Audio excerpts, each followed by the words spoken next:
doctor can only prescribe doom. It's Dr. Harold Shipman. Shipman has been a well-respected and liked general practitioner and considered a pillar of the community, the way that all good serial killers are, until another GP surgeon began to get suspicious of Shipman's patients having a high mortality rate. It was then revealed that Shipman had been killing dozens of his patients, actually 215 to 250 to be precise, and had done so for years, almost completely undetected. In fact, some believe his count may actually be closer to 500. Shipman killed remorselessly, but it's likely he only ever did it for kicks and thrills and knowing he was getting away with it. Shipman was caught after suspicions being raised after a will from one of his patients he killed cited him as the sole heir, cutting out her own family. Shipman forged this will, his ego thinking somehow he'd get away with it. Of course it would make sense for a stranger to leave her whole life to me. Her doctor she has no personal relationship with. I'm me, I'm perfect. Shipman was found guilty for 15 murders and 1 count of fraud, being sentenced to 15 consecutive life sentences, and he took his own life in a cell in 2004, never confessing to his crimes or giving a reason for all the overcompensating granny theft. Fire festival, but make it 16th century. The Batavia. Alright, so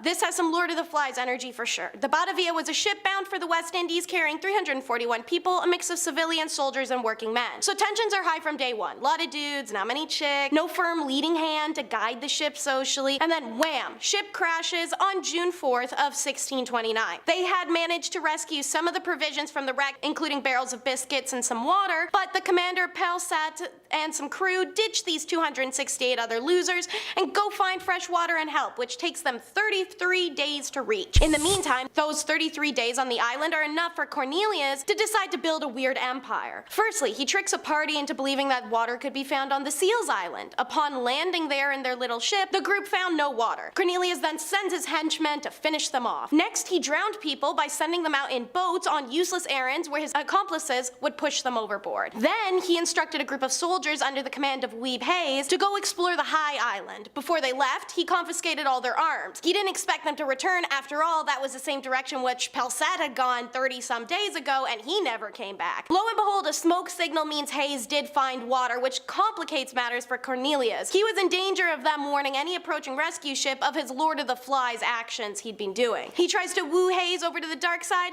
Hayes says, nah bro, island living. So Cornelius tries to duke it out and loses spectacularly to Hayes, who locks his ass up. Pelsat takes 63 days to find the wreck site again, almost double the time it took the ship's boat to get to Batavia. When he arrives, he learned of Cornelius had killed and pilfered and enslaved those around him and condemned the mutineers to have their right hands cut off. In the case of Cornelius, both, before being put to death on gallows. Double trouble with these sisters, Delphine and Maria de Jesus Gonzalez. Doesn't that just roll off the tongue?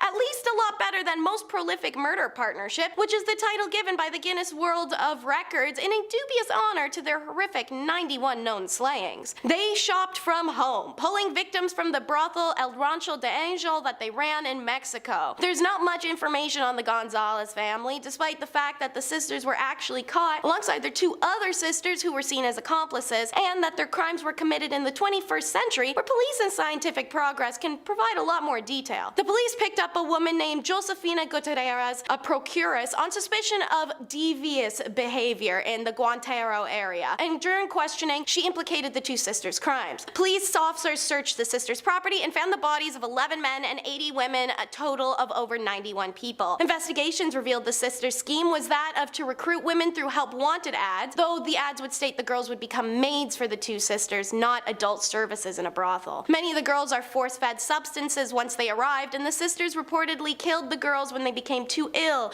too physically damaged, lost their looks, or stopped pleasing customers. They would also do anything to customers that showed up with large amounts of cash, asked too many questions, saw too many of their girls, or were just kicking it around too much. And when asked for an explanation for deaths of family and friends, one sister reportedly said to People the food didn't agree with them. Both received 40-year sentences in 1964. This would probably be the worst plumbing call to ever receive, so let's visit Dennis Nilsson. As a miserable junior constable in London, he began to drink alone in the evenings and began visiting gay bars where he engaged in casual liaisons with other men, having having fought the long fight of accepting his own sexual identity. A year later, he left the police and began to work as a civil servant in a job center. Between the years of 1978 and 1983, Dennis Nilsen is known to have killed a minimum of 12 men and is believed to have attempted on further 7 people. At first, Nilsen kept the bodies under the floorboards of his Melrose apartment until they had decomposed too much to gain gratification from, and they emitted the gnarly scent of rotten person that attracted insects. He therefore decided to burn all of them in a bonfire in his garden, disguising the smell with a melting car tire too. In mid-1981, Nilsen's landlord decided to renovate the ground floor apartment, offering him $1,000 to vacate, which he happily accepted before burning the last few bodies he was retaining. Dennis moved to 23 Cranley Gardens in London, where he went from a floorboard storage to attempting to dispose of flesh organs and smaller bones by shoving them down a toilet. Seeing as toilets can't even handle a tampon, it consequently blocked all the pipes, which surprisingly led to Nilsen himself calling an emergency draining company. Imagine that poor employee looking down the toilet bowl and having an eyeball look back. That's essentially what happened too. When the plumber noticed the blockage, human remains, and immediately called the police, putting an end to Dennis Nilsen's murder spree. Hotel Hell was also called the H.H. Holmes Hotel, and it was literally built with the single goal of killing folks for sport. My American Horror Story fans may know, but this legendary building is the inspiration for their season Hotel, alongside the Cecil, of course. While it remains unknown how many people Holmes killed in this house of horrors, he once boasted of killing 27. However, some estimates claim the actual number could have been as low as 9 or as high as 200. Like I said, there ain't much info. For his mansion, H.H. Holmes planned the first floor to contain an entire block of storefronts that he'd be able to rent out to the flood of new businesses opening in the city. The third floor would contain apartments for new residents looking to make it in the big windy city. Eerily, for some of those unsuspecting residents, they may have eventually become Holmes' victims. Those victims got to see the second floor, one that was allegedly full of asphyxiation chambers and mazes and hidden stairs. There were hinged walls and false partitions. Some rooms had 5 doors and others had none. Secret airless chambers were found underneath floorboards, and iron plate lined walls appeared to stifle all sound. The first clue about this bizarre floor plan's true purpose came to the cops in a pile of bones, and when the authorities descended into the cellar, the scope of the building's hidden horrors were revealed. Beside a blood-soaked operating table, they found women's clothes, surgical surfaces, a crematorium, and an array of medical tools and bizarre devices. For the most part, Holmes represented himself at his trial, displaying his classic grace and a remarkable familiarity with the law, according to one paper at the time. However, his charm wasn't enough for the jurors, and he unanimously was sentenced to death. This is the strangest thing on our countdown by a long shot: the horse. It's a rare kind of story that manages to walk that fine line between disturbing and hilarious. The Claw horse intercourse case was a series of incidents in 2005 involving Kenneth Pinion, James Michael Tate, and other unidentified men. So you may be wondering, hey Teresa, how does this actually even happen? Great question. So, it starts when Pinion loses his ability to experience certain sensation in the body after a motorcycle accident, and he began to seek out sexual extremism to fill that void. The internet's a deep and scary place, and on there, Pinion finds a community of men called zoos who would meet up in farms for communal weekends of animal fun. They train the horses to participate even, and I'm not going to tell you how. Research this nightmare yourself. Pinion is killed on a farm northwest of Enumclaw, according to Governor John Urquhart of the sheriff's office. He said that typically the men were horsing around with the same horse on the property of James Michael Tate, but on this particular night, it's my understanding the horse wasn't particularly receptive, so the men had to go elsewhere. Having snuck into a barn and gotten up to whatever they do, Pinion sustains internal injuries from this not usual horse and is dropped off naked from a speeding car in front of Enumclaw Community Hospital on July 2nd of 2005, where he's declared deceased on site from colon perforation. Reported in the Seattle Times, it was one of the paper's most read stories of 2005. Pinion's death was rapidly prompted to enact the bill of Washington State Legislature that prohibits both intercourse with animals and the videotaping of such an act, with jail time and fines as penalties. Persecutors also later determined that the horses hadn't been injured. Meet the real-life Jigsaw toy box killer. David Ray Parker became known as the toy box killer following the chilling discovery of his sadistic chamber in 1999. Dude went full Jigsaw before any of the horror movies even happened. He soundproofed a truck trailer, which he called his toy box, where he tortured and assaulted victims, telling them exactly what he was going to do to them in explicit detail while they were restrained, and he even went as far as putting mirrors on the ceiling and walls because he wanted them to see what was happening. He didn't even kill all of his victims. Rather, when he was done with some of them, he would heavily dose them with an intensely powerful and then drop him somewhere. One of his victims actually didn't remember what happened at all and thought she was having horrific reoccurring nightmares until she finally put the pieces together and realized what had happened, and no one believed her. It's estimated he killed up to 60 victims in New Mexico. Many of the bodies were never recovered as they were and dumped in undisclosed locations. Parker also made recordings of his victims' demise and showed no remorse for his crimes, explaining it was a source of entertainment that made me create these tapes. His final intended victim luckily managed to escape with her life after 3 days of agony and report David to police. What can only be described as despicable, the hi-fi slayings. They still shock today, and honestly they could probably top this list and really any others when it comes to true evil human beings. In 1974, 3 men, Dale Selby, William Andrew, and Keith Roberts entered Hi-Fi Shop in Ogden just before closing time, holding store workers 20-year-old Stanley Walker and 18-year-old Michelle Ansley hostage in the basement as they robbed the store. 16-year-old Byron Nasbitt enters the store with impeccably wrong timing as he was running errands and was also taken hostage. Both Byron's mother, Carolyn Peterson Nasbitt, and Stanley fathers Orrin Walker arrive at the store to look for their children who had yet to return for over an hour. Now they suffered the same captive fate. What happened is unimaginable and some of the most unnecessary human violence that has ever happened. The robbers forced the group to drink corrosive drain cleaner in an ill attempt to end their lives. All it does is cause them agony and screams. This is the breaking point for it falling apart, and the robbers panicked and really lost control. Their attempted methods of killing hostages became bizarre and more ineffective. They shot at them, they brought a pen into the mix and put it through someone's ear. They just ended up choosing to finish loading the van and leave. That's right, they just leave. There's no police outside forcing them to do all this. There's no need to kill these people other than panic. The 2 surviving victims sustained permanent life-changing injuries, and these twisted killers were executed by lethal injection. The otaku killer may genuinely not have had a soul. His one true companion was his grandfather, so when he died, it wasn't totally strange to his family that Miyazaki transformed. Just not to this extreme. They reported he had begun spying on his little sisters, and then he attacked them when he was confronted about it. At one point, he even attacked his mother for an argument they had. Miyazaki then admitted that he had eaten some of his grandfather's ashes after he'd been cremated in order to feel closer with him. In August of 1988, just one day after his 26th birthday, he abducts his first victim, Mary Cano. For several weeks, the body decomposes, and then he checks in on it periodically. Eventually, he removed parts of it to keep at home. He would also call her family and breathe deeply into the phone. Later, he sent them a note and a box full of their daughter's bone dust. When the police announced this on the news, he sends them another taunting letter. His second victim is abducted in October of 1988 and again left the body in the woods while he took the victim's clothing with him. Within the next 8 months, the killer would escalate to 2 more,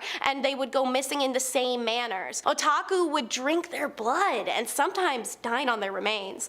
The otaku killer was finally apprehended when he was attempting his 5th kidnapping. The girl's older sister tells their father of a strange man, and the father goes and quite literally jumps Miyazaki to save his daughter. Mia gets away but idiotically returns to the park where his car was, and the police ambush him. Miyazaki, who retained a perpetually calm, collected demeanor throughout his trial, appeared indifferent to his capture. When asked about his crimes, he blamed them on the Rat Man, an alter ego that lived inside him and forced him to do terrible things. He was given death penalty in 2008. The uncaught offender of California. Once unnamed, Joseph James D'Angelo was found to be the face of the original Night Stalker, an uncaught serial offender for a long series of home invasions in Sacramento in 1976. He's actually responsible for at least 3 separate crime sprees throughout the state, each of which spawned different nicknames in the press before it became evident they were committed by one person. The Visalia Ransacker, Earons, the Night Stalker, followed by the original Night Stalker since Ramirez came along and snatched up that jazzy title. He frequently breaks into homes in the daytime prior to committing the attack and would do things like unload the household weapons, leave pieces of rope, remove screens from windows, cut phone lines. He'd also call the victims before and after their attacks. He was known for his taunting and threatening of both victims and police in obscene phone calls and written communications, and one of the more chilling instances is at a community meeting in Sacramento regarding the attacks. A man stands up and declares he would protect his wife if the attacker came into their home next.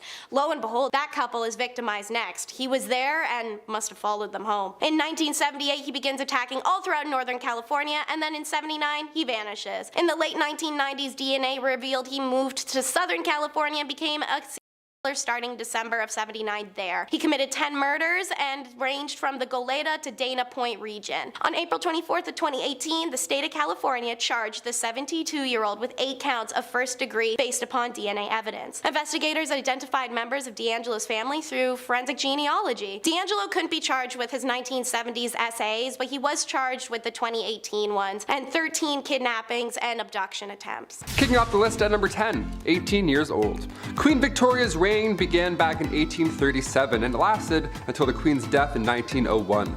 At just age 18, Alexandria Victoria had to rise up to the throne. She was born on May 24th, 1819. Queen Victoria was the 5th in line when she was born, so right off the bat, it was actually highly unlikely she would ever get the crown to begin with. And then, one by one, all of her family members began passing away. In 4 years, 3 of Victoria's cousins passed, and then her father and her grandfather both died a week apart from each other.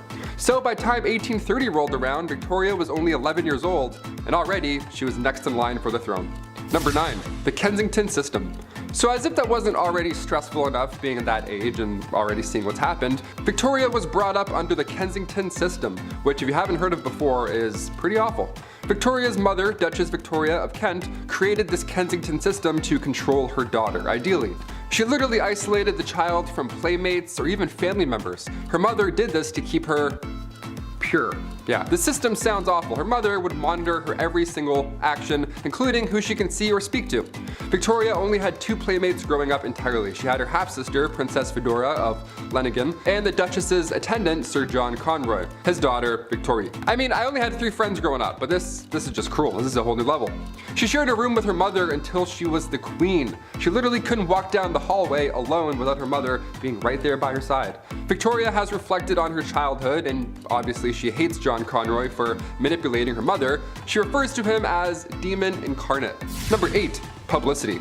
The Duchess was pretty cruel to Victoria. Just because you're next in line doesn't mean it's going to be glamorous speed dating and no one's doing a musical number while you meet your handsome Prince Charming. It's nothing like that at all. Victoria was forced to go on these long, excruciating, boring tours around England in hopes for the Duchess to sell her daughter to the public eye. So these crowds would start to gather at all these appearances. They loved the young Victoria.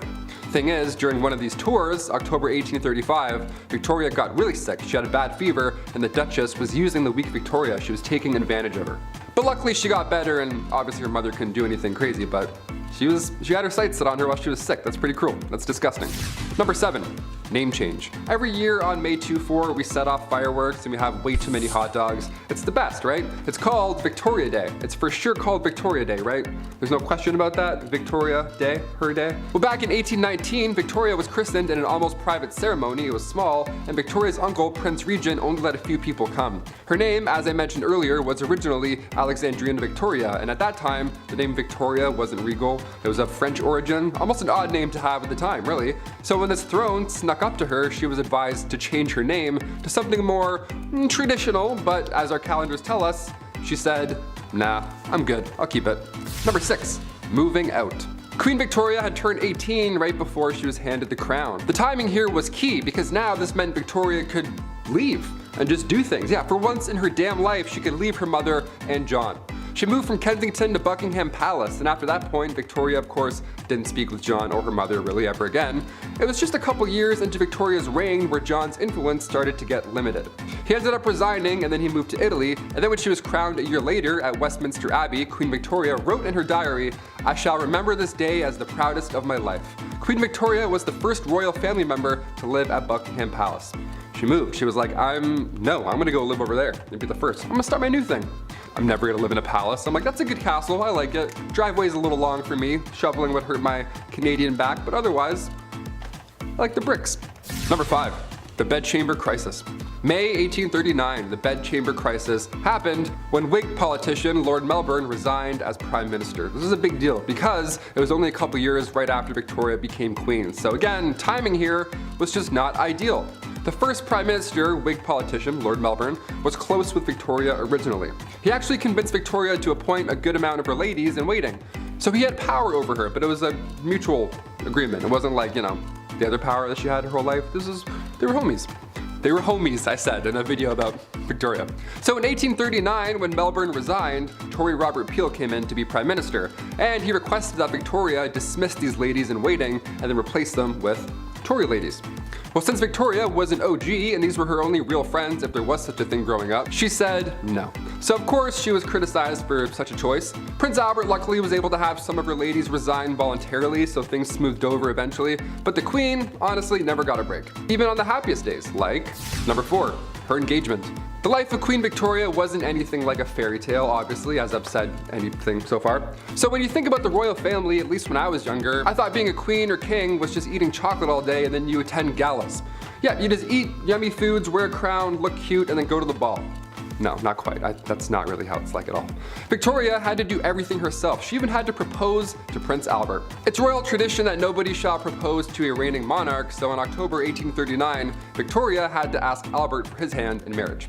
It all started when the pair were 17 years old. Victoria met the young prince, of course, at Kensington Palace. They were put together because Victoria's uncle felt like this could be beneficial down the road. They were first cousins, now they're getting married, which sounds bizarre, but as you've seen on this channel before, with royalty and stuff, it's quite common. Number 3, first marriage.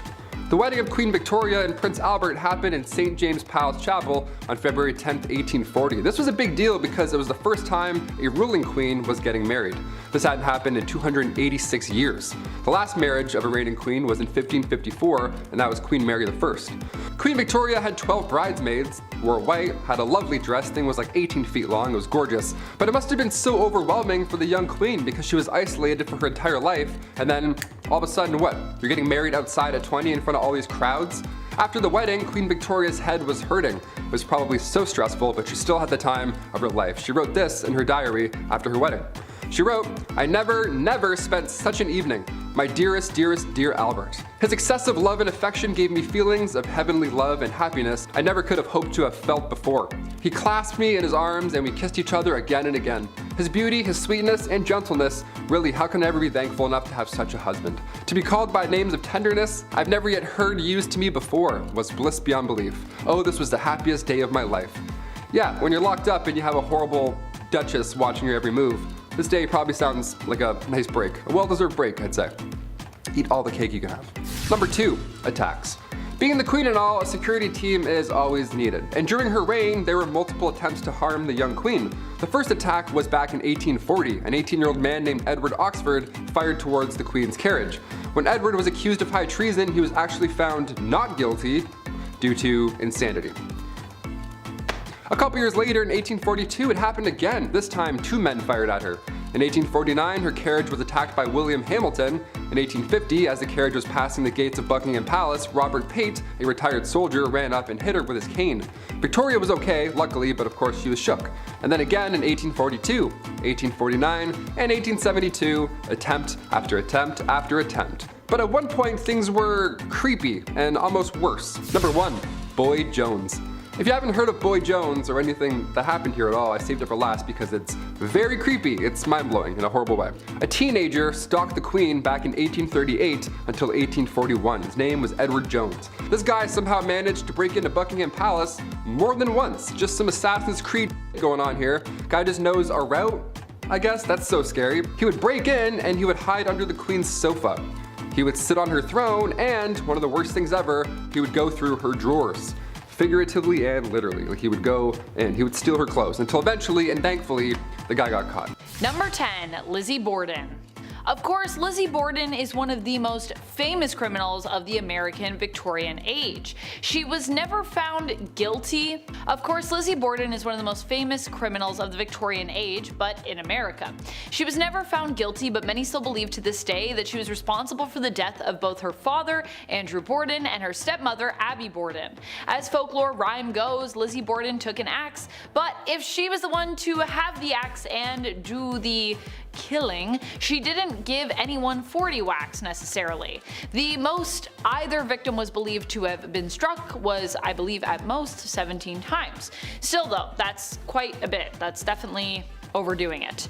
Lizzie would end up being acquitted of the murders she stood accused of and would live out her days ostracized by society but very wealthy thanks to her father's estate, which she and her sister both inherited since he was declared to have died after her stepmother Abby. And friends, before we move on to our next spot on this list, if you love what we do here at Bumblebee, be sure to click that subscribe button so you don't miss out on any more historical videos where we entertain you but also probably teach you something new about history, ideally? Number 9. Florence Maybrick. Florence Maybrick was accused of disposing of her husband James Maybrick with arsenic. However, the evidence which prosecution submitted was considered to be pretty ridiculous. They didn't really have a lot to prove that. Also, the amount of arsenic they found was this much, and the public cried out for her to be released. Despite the fact that she was never convicted, she was still sentenced to life in prison and remained in prison for 14 years without having ever been technically convicted of this crime, if you can believe that. It was much more likely that James Maybrick himself actually administered the arsenic that was found in his body, which was fashionable to take in small amounts as an aphrodisiac and a pick-me-up tonic. Number 8. Constance Kent. The Kent affair is a very dramatic one, to say the least. It has been the subject of much speculation as the years went on, and the accused, which here is Constance Kent. Constance Kent was accused of disposing of her younger half-brother, or rather, she wasn't so much accused as suspected by famed Scotland Yard detective Jack Witcher. However, because she came from an upper-class family, initially the case was pretty much just dismissed. Years later, however, Constance actually admitted to being the culprit, confessing her involvement in the case to a priest and asking for help in sharing her confessional with the law. The priest did help her to do so. The case has been one of much speculation because people to this day are not fully convinced that Constance actually was the culprit here, and have theorized that she may have been covering up for her father or her brother, who actually were the ones responsible instead. Number 7. Kate Webster. Kate Webster is literally a character out of a horror story. She also became known as the Richmond murderess. She only committed one of these, but it was so brutal that it was enough to give her this name and make her one of the most famous criminals of the day in Great Britain. What did she do? Well, she disposed of her employer. Kate Webster, you see, was no stranger to crime, having been accused and locked up for theft multiple times. However, she did manage to land a legitimate job for a time as Mrs. Thomas's servant. Mrs. Thomas was a widow and lived alone, and when she attempted to fire Kate for not being good enough at her job, Kate decided to take some pretty drastic action. After Mrs. Thomas had returned home from church, Kate attacked her. After dealing with Mrs. Thomas and attempting to dispose thoroughly of her remains, part of her was basically found, which led to Kate being caught and condemned for her actions. Number 6. Marie and Frederick Manning. You know what they say, a couple who commits unspeakable crimes together, gets punished together, which is exactly what happened to Marie and Frederick Manning. That being said, the fact that they were a married couple who had committed a heinous crime together meant their case was very much sensationalized. Sentenced to death together, their joint execution gathered quite a crowd, as in England, a couple hadn't actually been tried and sentenced together since the year 1700. In 1849, they conspired to dispose of Patrick O'Connor, Marie's former lover before her marriage. O'Connor was wealthy and made his fortune charging high interest to his customers, so they killed him, took his money, and basically ran. However, both were apprehended, accused, and together they were both sentenced to die. Number 5. Sweeney Todd, the Demon Barber of Fleet Street. More fictional, but more weirdly celebrated than I would even say someone like Jack the Ripper is Sweeney Todd, the Demon Barber of Fleet Street. It's more than likely that this criminal never actually existed, at least not in London and not in the time that is speculated. He was a character featured in Penny Dreadfuls that became popular, but there have been theories that the story that inspired the Penny Dreadful tale that features him may have in turn taken inspiration from a real criminal case that was investigated in Paris in the early 1800s, right before the Victorian era, technically, by Joseph Fauché, the chief of police in Paris at the time. Number 4. Thames Mysteries. This one is, as of yet, completely unsolved, and likely will remain that way considering how long ago now that it happened and how just little they even knew in this case when it was happening. It was a series of extremely tragic events where all the victims' bodies that were recovered were in kind of the same state, and that state is pretty bad. Many of the victims were unidentifiable save for Elizabeth Jackson.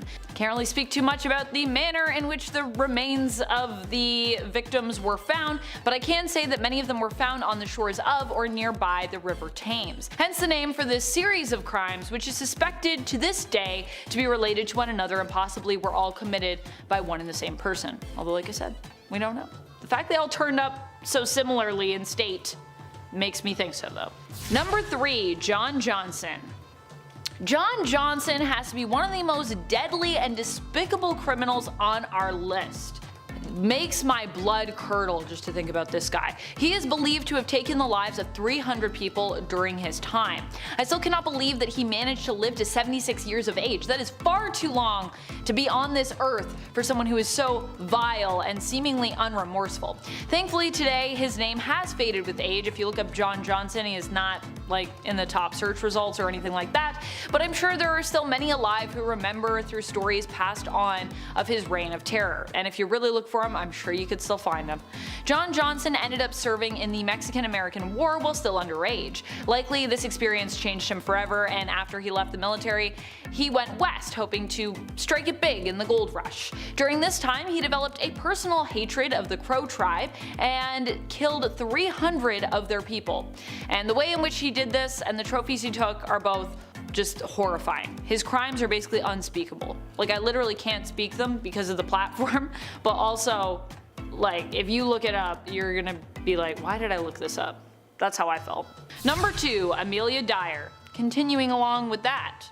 What Amelia Dyer did is so unspeakable, I can't even really mention it in any detail here. If you want to look it up, you can definitely do so, but I would say do so at your own risk, like severe trigger warnings, because to me this is probably one of the worst folks on our list. Let me just say that it had to do with pretending to be a kind woman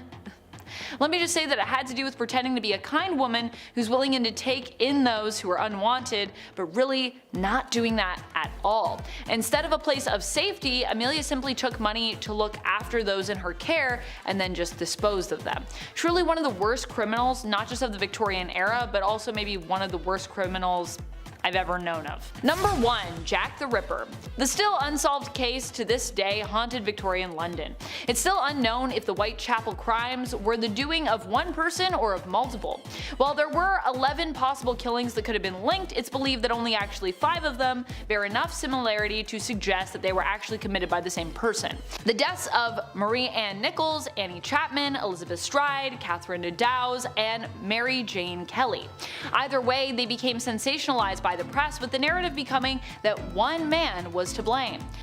A person who perhaps identified as Jack the Ripper. More than likely, however, the letter that was received by the press and signed as such was not legitimate and may have even been actually created and drafted by the press themselves of the time, who looked to sensationalize the crimes further to basically, sell papers. The notorious From Hell letter, which is believed to be more likely from someone actually connected to this case, if not from the person behind it themselves, came with what could have been part of a victim that was taken by the killer as a trophy, which, makes it seem more legitimate. However, it's also possible that someone working as a medical student acquired this and then sent it in as part of a hoax. So we still don't really know, but that's the only one that's maybe legitimate. Kicking off our list at number 10. Vending machine killer. Okay, right off the hop, we have to know that apparently there are a lot of vending machines in Japan. Like, it's something around 1 for every 23 people. So yeah, that's a lot of snacks. So in 1985 in Hiroshima, there were 12 people who passed away and 35 people who were seriously injured from being poisoned with a chemical herbicide. Now, when the string of poisonings were investigated, authorities realized that they had one thing in common, and that was the fact that they all had the same drink shortly before falling ill. So around the time of this entire ordeal, there was a company that had launched a marketing campaign where they gave a free drink with every purchase made from, you guessed it, a vending machine. One of the many vending machines in Japan. So when people didn't want their free drink, they would just leave it on top of the vending machine for the next person who came along, which is super nice and thoughtful instead of throwing it in the garbage. But on the other hand, there's some people who are not nice or thoughtful and rather Horrible. And it turns out someone was taking these drinks and lacing them with poison and then leaving them back on top of the machines for some random stranger to come around, drink it, and then be sick or pass away, like those numbers that I mentioned earlier. It's almost impossible for authorities to be able to track down whoever was doing this because, well, you have to narrow down where the person picked up the drink, and that's pretty impossible seeing as in 1985 there weren't nearly as many CCTV cameras as there are today, or vending machines apparently for that matter. So unfortunately, whoever was responsible for a mass poisoning of strangers is still out there somewhere. Number 9. Jacek Jaworek. Now, this is a man who is on the run because of horrible crimes that he committed in July of last year, so a little more recent than the 80s. He took the lives of 3 people who were a part of his own family. One of the family members was able to escape this horrific nightmare and was able to make it safely to the neighbor's house where they could call the authorities for help. But since these horrific crimes took place, he has gone missing and no one is sure of his whereabouts. Right now, it's speculated that he likely escaped from Poland where the crimes took place, but his exact whereabouts still remain quite the mystery. He could be literally anywhere, which is terrifying. Number 8, John Pyle. This human is a pile of garbage. This horrible human is not an undercover spy or an insane fraudster. He's just a monster who committed certain specific crimes that are unfortunately a little more common than any of us would like to know. Because of the nature of his crimes, I can't really talk about them here in this video because let's just say they're that brutal. But let's just say that he's definitely one of the worst kind of criminals out there. On June 24th, 2016, authorities searched his home after receiving 3 tips relating to these crimes. Now, the amount of and the severity of the incriminating evidence that they found during said search, he was charged with 30 different second-degree felonies alone off just that one search, which could bring a sentence of 450 years in prison. Now, he was arrested the same day, but he posted a bail bond of $90,000 as well as surrendering his passport. Now, fast forward 16 months, October 23rd, 2017, and of course this guy does not show up for his hearing. And thus we have a fugitive now on the run. Number 7. The Beer Man. He took the lives of at least 6 people in Mumbai, India between October 2006 and January of 2007. It's not a lot of time at all. That's a lot of people in a very short amount of time. The reason this unidentified monster is called the Beer Man, such an odd nickname, is due to one fact about each crime scene, which ended up being how they linked these crimes together in the first place. This was the presence of beer bottles that were found scattered next to each of the bodies that were found. Now, of course, it's been over a decade since the crimes were committed, so it's definitely upsetting that this person has yet to have been caught, obviously. But it's been a while, so maybe they're naturally gone. You know what I'm saying? Number 6, the Honolulu Killer. This is another one of those horrible, horrifying, unidentified serial killers who was active in and around Honolulu, Hawaii. Now, these crimes took place in 1985 and 1986, and throughout those years, it's said that whoever is responsible for these crimes took the lives of at least 5 women. These women seemingly didn't have any connection to each other as they were all from different walks of life, but because of the gruesome similarities between each of them, authorities were able to determine that they were likely committed by the same horrible person. Despite the years that it's been, the perpetrator has never been identified and could still be out there somewhere hiding from taking responsibility for their actions. Number 5, the Doodler, another stupid nickname for another horrible unidentified killer. He received his nickname due to the fact that he would sketch his victims before taking their lives. Yeah, how sinister is that? You see that on TikTok, but this is like the evil, horrible version of that. This unidentified killer committed their crimes in the San Francisco area from January 1974 to September 1975, and they specifically targeted the gay community. It's believed that 14 deaths can be attributed to this killer, while 3 others were injured in the process. Unfortunately, because of the stigma and the sensitivity surrounding gay men at the time, the 3 who survived this monster's attacks were very reluctant when speaking to authorities for fear of being outed as a result of it. This, of course, has led to there being very little information for them to work with in terms of, actually identifying the person responsible. But for a while, there was a primary suspect, but that person has never been officially charged because sadly, none of the survivors felt comfortable enough to testify in court. There's also a very real chance that authorities know who the killer is, but just don't have the evidence to prove it in the court of law, which is also a terrifying thought. Number 4, the I-70. This unidentified killer is known to have taken the lives of 6 store clerks in the Midwest back in the spring of 1992. The reason he is referred to as the I-70 killer is because most of the stores were just a few miles off Interstate 70, I-70. While most of his victims were women, there was one man, but it's believed that he may have been expecting a female employee at the time, and that's the only difference there. The killings were clearly the main objective of his crimes as well, considering the fact that each scene there was only a small amount of cash that was actually taken. Aside from these initial 6 crimes, it's thought that he also might be responsible for the deaths of 3 more store clerks in Texas back in 1993 and 1994, as well as 1 more in Indiana in 2001. Number 3. Jason Derek Brown. This piece of work has been missing ever since November 2004. That's quite a long time, but that doesn't mean authorities have given up just yet. Jason fled from Phoenix, Arizona in the year after he allegedly took the life of an armored car guard who was just outside of a movie theater. Now, after committing this already horrific crime, he then took the money and then ran, just to make things even worse. On the FBI website, where it details his crimes as well as other details about him and who to contact with any information, all that good stuff, it gives a little bio on Jason, and it says that he enjoys being the center of attention and that he clearly likes showing off his luxurious lifestyle. Yeah, it's crazy how many of these people are known for trying to flaunt their stolen lifestyle. Another thing the website reminds us is that he should be considered armed and dangerous at all times. Number 2, the River City Ripper.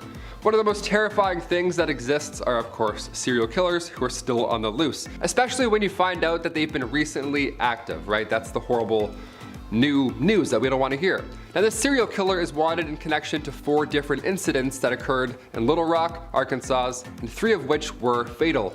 These horrific crimes took place between August of 2020 and April of 2021, and despite one of the victims thankfully surviving the attack and being able to provide a description of the assailant, there's still, of course, very little to go on in terms of actually being able to identify this horrible human being. The FBI was contacted shortly after the survivor was able to give a testimony to authorities, and their behavioral analysis team created a profile of this unidentified killer. So there's work being done, although there's little evidence, there's still some momentum. And finally, number 1, Pedro Lopez. Pedro Lopez had a very difficult life growing up, and unfortunately this led to him living a life committing a plethora of horrible crimes throughout South America during the 1970s. Now, by the time the 80s had rolled around, he had made a mistake during one of these awful crimes, and this led to his arrest. Now, once in police custody, he spilled everything on basically his entire life and confessed at that point to an insane amount of crimes. Just confessed to everything and just unloaded. Like, we're talking confessing to 240 killings on top of the 110 that they already suspected him of doing. Police were a little skeptical of just how many crimes he said he committed, but Pedro was able to lead them to a mass grave where they recovered a total of 53 people's remains. So at that point they're like, yeah, we believe you, this is horrible.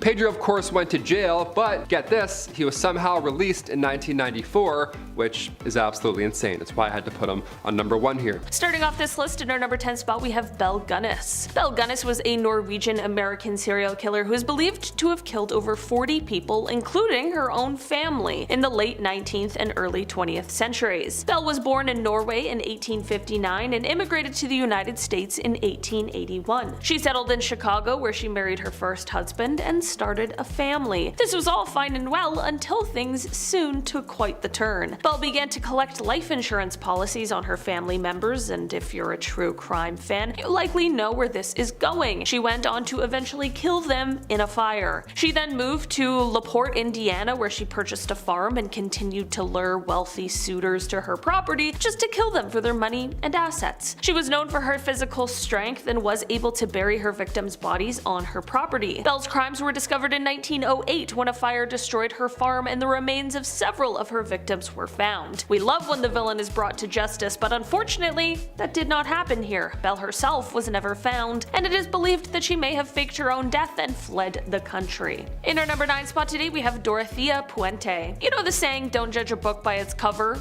Well, this certainly is a case of that. If you took a glance at Dorothea and knew nothing about her, you'd probably assume she was someone's kind grandma who also had some cookies and a glass of milk waiting, but that could not be any further from the actual truth. In reality, she was actually a serial killer, and she decided to prey upon some of the most vulnerable people in our communities, people who were seeking help and assistance. Dorothea operated a large rooming house that was set in a large Victorian home in Sacramento, California. The residents who would often stay there were people who struggled with different substances such as alcohol, people who had been in mental hospitals, and the elderly. All of these people were receiving social security checks, and if they suddenly vanished, she figured no one would ask. In 1982, they did begin to vanish, but of course their social security checks were continually being cashed. As it turns out, Dorothea was taking their lives and then their money. She has now been called the landlady from hell. In our number 8 spot today, we have Yang Xinhai. You might be familiar with Yang already, as he is quite a notorious name in Chinese criminal history. Also known as the Monster Killer, Yang was a Chinese serial killer who killed at least 67 people between 2000 and 2003. Yang was born in 1968 in the central Chinese province of Henan, and he had a troubled childhood. He began his killing spree in 2000 when he started breaking into houses in rural areas and killing entire families. He targeted mainly farmers and migrant workers who were often living alone in isolated areas. Yang was eventually caught in 2003 after a massive manhunt, and he was found to be suffering from a mental illness. He confessed to his crimes and was sentenced to death in 2004. His execution was carried out in 2004 by firing squad, and his case is considered one of the most heinous and disturbing in Chinese criminal history. In our number 7 spot today, we have Pedro Lopez. Pedro is a man who lived a life committing some of the most horrific crimes I've ever heard of throughout South America in the 1970s. By the time the 1980s rolled around, he made a mistake during one of his awful crimes, and this thankfully led to his arrest. Once in police custody, he began to basically explain his entire life story, and he confessed to an astronomical amount of crimes. Police were a little skeptical of just how many crimes he said he committed, but Pedro was able to lead them to a mass grave where they recovered a total of 53 people's remains. Pedro, of course, went to jail, but get this,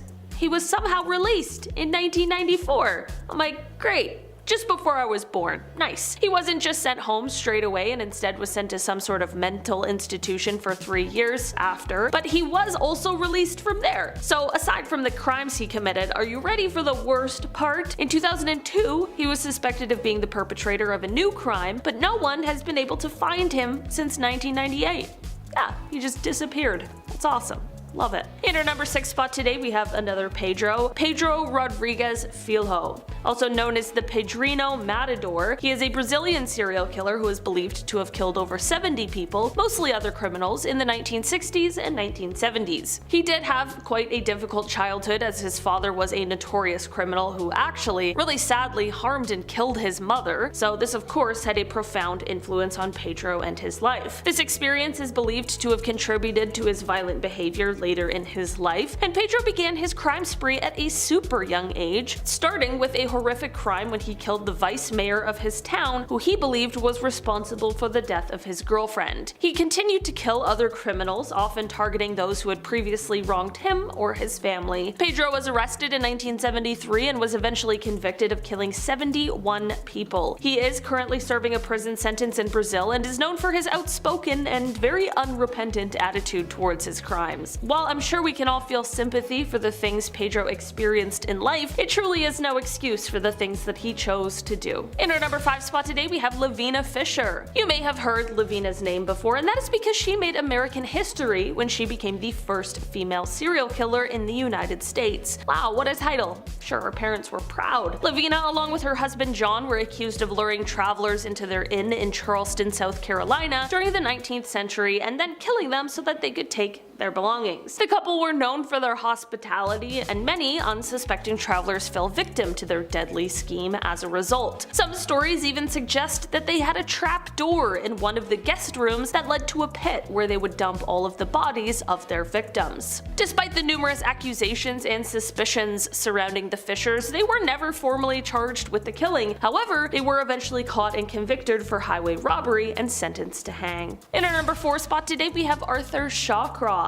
This man is also known as the Genesee River Killer, and his crime spree began in 1972. In trying to navigate these online guidelines, I can't exactly say who he specifically targeted, but what I will say is that while everyone on this list is particularly horrible, Arthur's crimes were some of the worst, if you catch my drift. This story, however, is a little unlike some of the others today, because after the first two of his crimes, he was apprehended, but for some insane reason, they allowed him to have a plea bargain where he was allowed to plead guilty to just one charge of only manslaughter, for which he served 14 years of his 25-year sentence. In the least surprising turn of events, once he was released on early probation, his real crime spree got started. He would go on to take the lives of 12 women from 1988 to 1989, and thankfully he was finally caught for these crimes and sent right back to prison. Of course, his initial early release was the subject of huge controversy, rightfully so, and Dr. Michael H. Stone, professor of psychiatry at Columbia University, called this early release, quote, one of the most egregious examples of the unwarranted release of a prisoner. In the end, Arthur passed away in prison while serving a 250-year sentence. He passed in 2008 after suffering a heart attack. In our number 3 spot today, we have the Hwaesong serial killer. This is the name used to describe a notorious unsolved criminal case that occurred in South Korea during the late 1980s. The killer was responsible for taking the lives of at least 10 women in the city of Hwaesong between 1986 and 1991. The victims were all found, but there was little to no evidence left at the crime scenes. The case was highly publicized and became one of the most infamous serial killer cases in South Korean history. Despite a massive investigation and the arrest of several suspects, including a man who confessed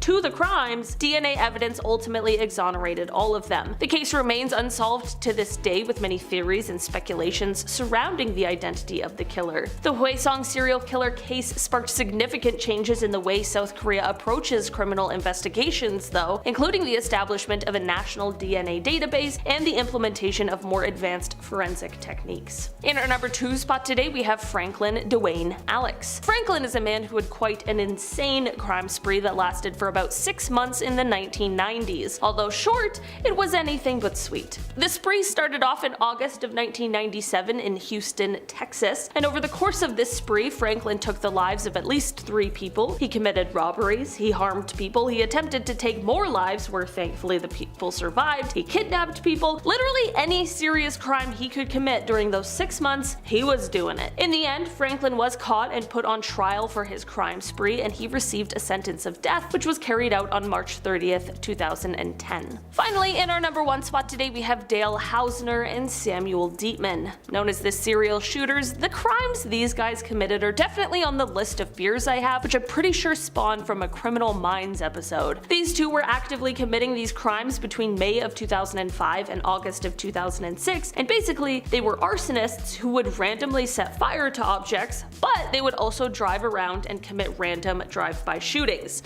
That's the really scary part. The fire thing is also bad, don't get me wrong, but there's just something about completely random violence that absolutely terrifies me. In the end, a series of tips is what led investigators to identify the perpetrators of these horrible crimes, in particular one from a friend of Samuel who explained that Sam had actually confessed to some of the killings one night while drinking. In Dale's trial, he was found guilty of 80 out of the 87 felony charges that were brought forth, and that was all in one single trial. The charges included the killings and attempted killings he had done, arson, animal cruelty, and the drive-bys. In the end, he was sentenced to death 6 times, and his brother, who was later found out to have assisted in some of the crimes, was sentenced to 25 years. Samuel was sentenced to life in prison without the possibility of parole. While Dale sat on death row, he apparently asked to be put to death as soon as possible, and in the end, in 2013, he decided to take his own life. Samuel, however, remains in prison. Starting off this list in our number 10 spot, we have Luis Garavito. Luis gained a nickname from the media of the Beast, and I think that's a great indication of the nature of his atrocious crimes. He is said to be one of the worst serial killers in the entire world, and it is believed that his victim count is up in the 300s range, which is absolutely shocking. He confessed to 147 crimes, and he was found guilty on 139 of those counts, which put his sentence at 1,853 years. But here's the thing, this trial took place in Colombia, where he lives, and there is a law, or was a law, which puts the maximum sentence to 30 years. He was sentenced in 1999, meaning there's really only a few years left of this sentence. He also had years taken off of his sentence because he assisted police in the search to recover some of the victims' bodies, which means that just this year, in 2023, he is eligible for parole. okay? That's great. According to Luis himself, he committed these crimes because he had made a deal with the devil, and he explained that satanic ritual was involved in all of his crimes. In our number 9 spot today, we have William Bonin. This horrible person is said to be responsible for taking the lives of 21 young men in Southern California from May of 1979 to June of 1980. It is said that on at least 12 of these occasions he was assisted by one of his 4 known accomplices, and it is even speculated that he might be responsible for 15 more of these crimes that evidence hasn't officially been able to connect him to. He was often referred to as the freeway killer because of the fact that most of the bodies were found along the freeway of Southern California. The police surveilled William until they could catch him in the act, which they did. In the beginning, he claimed innocence, but after receiving an impassioned letter from one of the victim's mothers, which asked him to please share the location of her son's body, he confessed his guilt. But he made sure to clarify that it wasn't so the mother could be at peace and her pain could be eased. No, of course not. Instead, he said, quote, "I was dying for a hamburger and I knew if I went out with the cops, they would get me a hamburger." Right, just gonna take a moment and let that sink in. At his first trial, the prosecutor described him as, quote, "the most arch-evil person who ever existed." William was convicted on 14 of his crimes and was sentenced to death. He spent 14 years on death row before his sentence was carried out in 1996. In our number 8 spot today, we have Robert Hansen. Robert is often referred to as the Butcher Baker, and his story truly is horrific. He is one of the most prolific serial killers in Alaska's history because for over a decade he would kidnap women and bring them into the wilderness where he would then stalk them like prey. The reason he got away with his crimes for so long is because outside of these horrifying crimes, he was just a soft-spoken baker. Robert was heading to church by day and prowling the streets by night. What led to the downfall of this horrible monster was a badass named Cindy Paulson, who was able to escape from Robert and was sure to leave evidence behind. She then went to authorities and told them what happened, and this led to a search warrant for Robert's property, which is where all the evidence they needed lied. Robert is believed to have taken the lives of at least 17 women, and in 1983 he was sentenced to 461 years and a life sentence without the possibility of parole. In our number 7 spot today, we have Vicki Dawn Jackson. Vicki was a woman who worked as a nurse for a number of years. She first got her nursing license in 1989, but it wasn't until the 2000s when things took a seriously dark turn. Between December of 2000 and February of 2001, the hospital that Vicki was working for recorded a number of deaths that was unusual. It was a much higher amount. Most of these patients were in the age range of 60 to 100 years old. Of course, people just chalked this up to the advanced age of most of these patients, but a rumor began to spread that someone might actually be responsible. After this, the hospital's administrator noticed that a vial of a drug called Mevacron had gone missing. You might see where I'm going with this. As it turns out, the person responsible was Nurse Vicki, and she had at least 10 patients whose lives she took by giving them too much of this missing. It was a muscle relaxant. Take in that this is 10 people between December and February. That is an unbelievable amount of people in a remarkably short amount of time. You might be wondering why she took these lives, and apparently she did it when she found those people rude or, quote, too demanding. Okay? Vicki, get a different job then. I don't know. In our number 6 spot today, we have Michael Bear Carson and Susan Carson. This couple is not one that anyone would want to encounter. The stories of these two come from the 80s. They were married, and on the outside they appeared just like a happy couple of harmless hippies. We all know, though, not to judge a book by its cover, in the end they would go on to become known as the San Francisco Witch Killers. Didn't know San Francisco held so many witches. Basically, together the pair took the lives of 3 separate people between 1981 and 1983. They started off by killing their roommate, who Susan claimed was a witch, and said that she was stealing her, quote, health, power, and beauty. They next killed one guy that they worked with on a farm because they said that he was a demon. The final person they took the life of unfortunately picked up the pair as they were hitchhiking, and they took his life because they claimed he was a, quote, black witch, whatever that means. Essentially, they were just committing crimes against people that they claimed to be witches. The pair were each tried and convicted for each separate crime crime and are both serving sentences of 75 years to life. Neither of them have ever shown any kind of remorse for what they've done. In our number 5 spot today we have Stephen Griffiths. This is a person who is said to have idolized the Yorkshire Ripper, so I'm sure what comes next will be no surprise. Stephen was a PhD student who wanted to achieve fame, but through the most sinister way possible. Between June of 2009 and May of 2010, he would go on to take the lives of 3 separate women. His criminal history was also extremely concerning, as years ago he had been arrested due to an unprovoked attack on a grocery store manager, and it is said that he previously stated that he saw himself becoming a serial killer. Shortly after he was arrested for his crimes, CCTV footage emerged that showed him celebrating after taking the life of his final victim. The footage showed him holding up a crossbow and giving the finger directly to the camera. It is said that Stephen pled guilty to his crimes once caught, not because he was remorseful, but because he wanted to receive the recognition for them. In our number 4 spot today we have Joanna Denny. This is the person responsible for a series of killings and attacks that took place in March of 2013. Joanna is a very cold and very heartless person and has on many occasions been said to laugh at her crimes and the lives she took, even still behind bars. After the first of her crimes, authorities launched a manhunt for her and they used CCTV footage to help track her down. She was finally caught after attacking 2 dog walkers who, thanks to immediate medical intervention, were able to survive. There are many things about this story that make it exceptionally chilling, and it seems as though most people Joanna encounters are left with quite an impression of what a horrible person she really is. On the day she was sentenced, it is reported that the judge, Mr. Justice Spencer, said, quote, "Although you pleaded guilty, you've made it quite clear you have no remorse." He went on to say, quote, "You are a cruel, calculating, selfish, and manipulative serial killer." After this, he sentenced her to a whole life order, or life in prison without parole, and it is said that she smiled and laughed at this. Since her time in prison, she is said to have planned escape attempts that involved the killing of a prison guard and other terrifying ideas. In our number 3 spot today we have Elizabeth Wetlaufer. Elizabeth is a former registered nurse and serial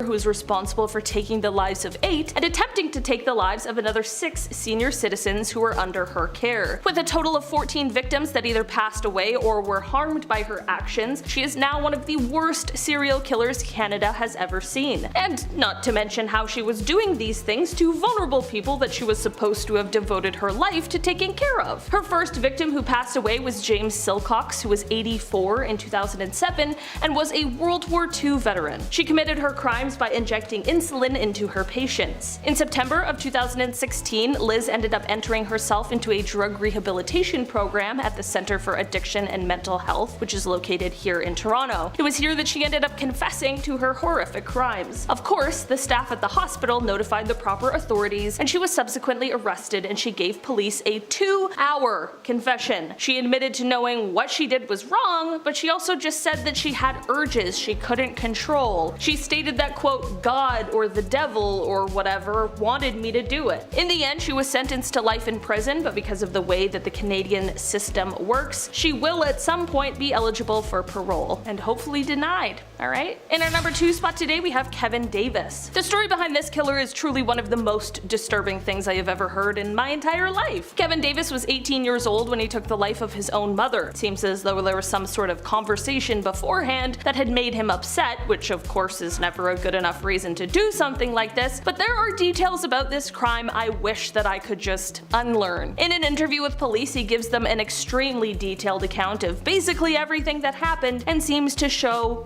absolutely no remorse at all. It is chilling, it is disgusting, and it is honestly just horrific. During his trial, a doctor did testify to say that he had a personality disorder, but that he also fully knew the difference between right and wrong and knew that his crime was wrong and that there were no medical diagnosis that could justify his actions. Kevin is still in jail where he will most likely spend the rest of his life, but he will become eligible for parole in 2044. Finally, in our number 1 spot today we have the Axeman of New Orleans. Unfortunately, this is not the name of some terrible horror flick, and instead is the moniker given to a terrible, unidentified serial This person was active in New Orleans, Louisiana, and its surrounding areas from May of 1918 to October 1919. As the name implies, those who were targeted by this person were usually attacked with an axe, and it usually was one that actually belonged to the victims themselves. Many people believe that this person may have been targeting people of Italian descent because this was a theme among the victims, and some also believe that he was mainly targeting women and only took the lives of men when they tried to intervene. This is actually somewhat supported by the homes where women were killed but men weren't. In the end, although this person is responsible for taking at least 12 lives, exactly who the Axeman is or was remains a mystery.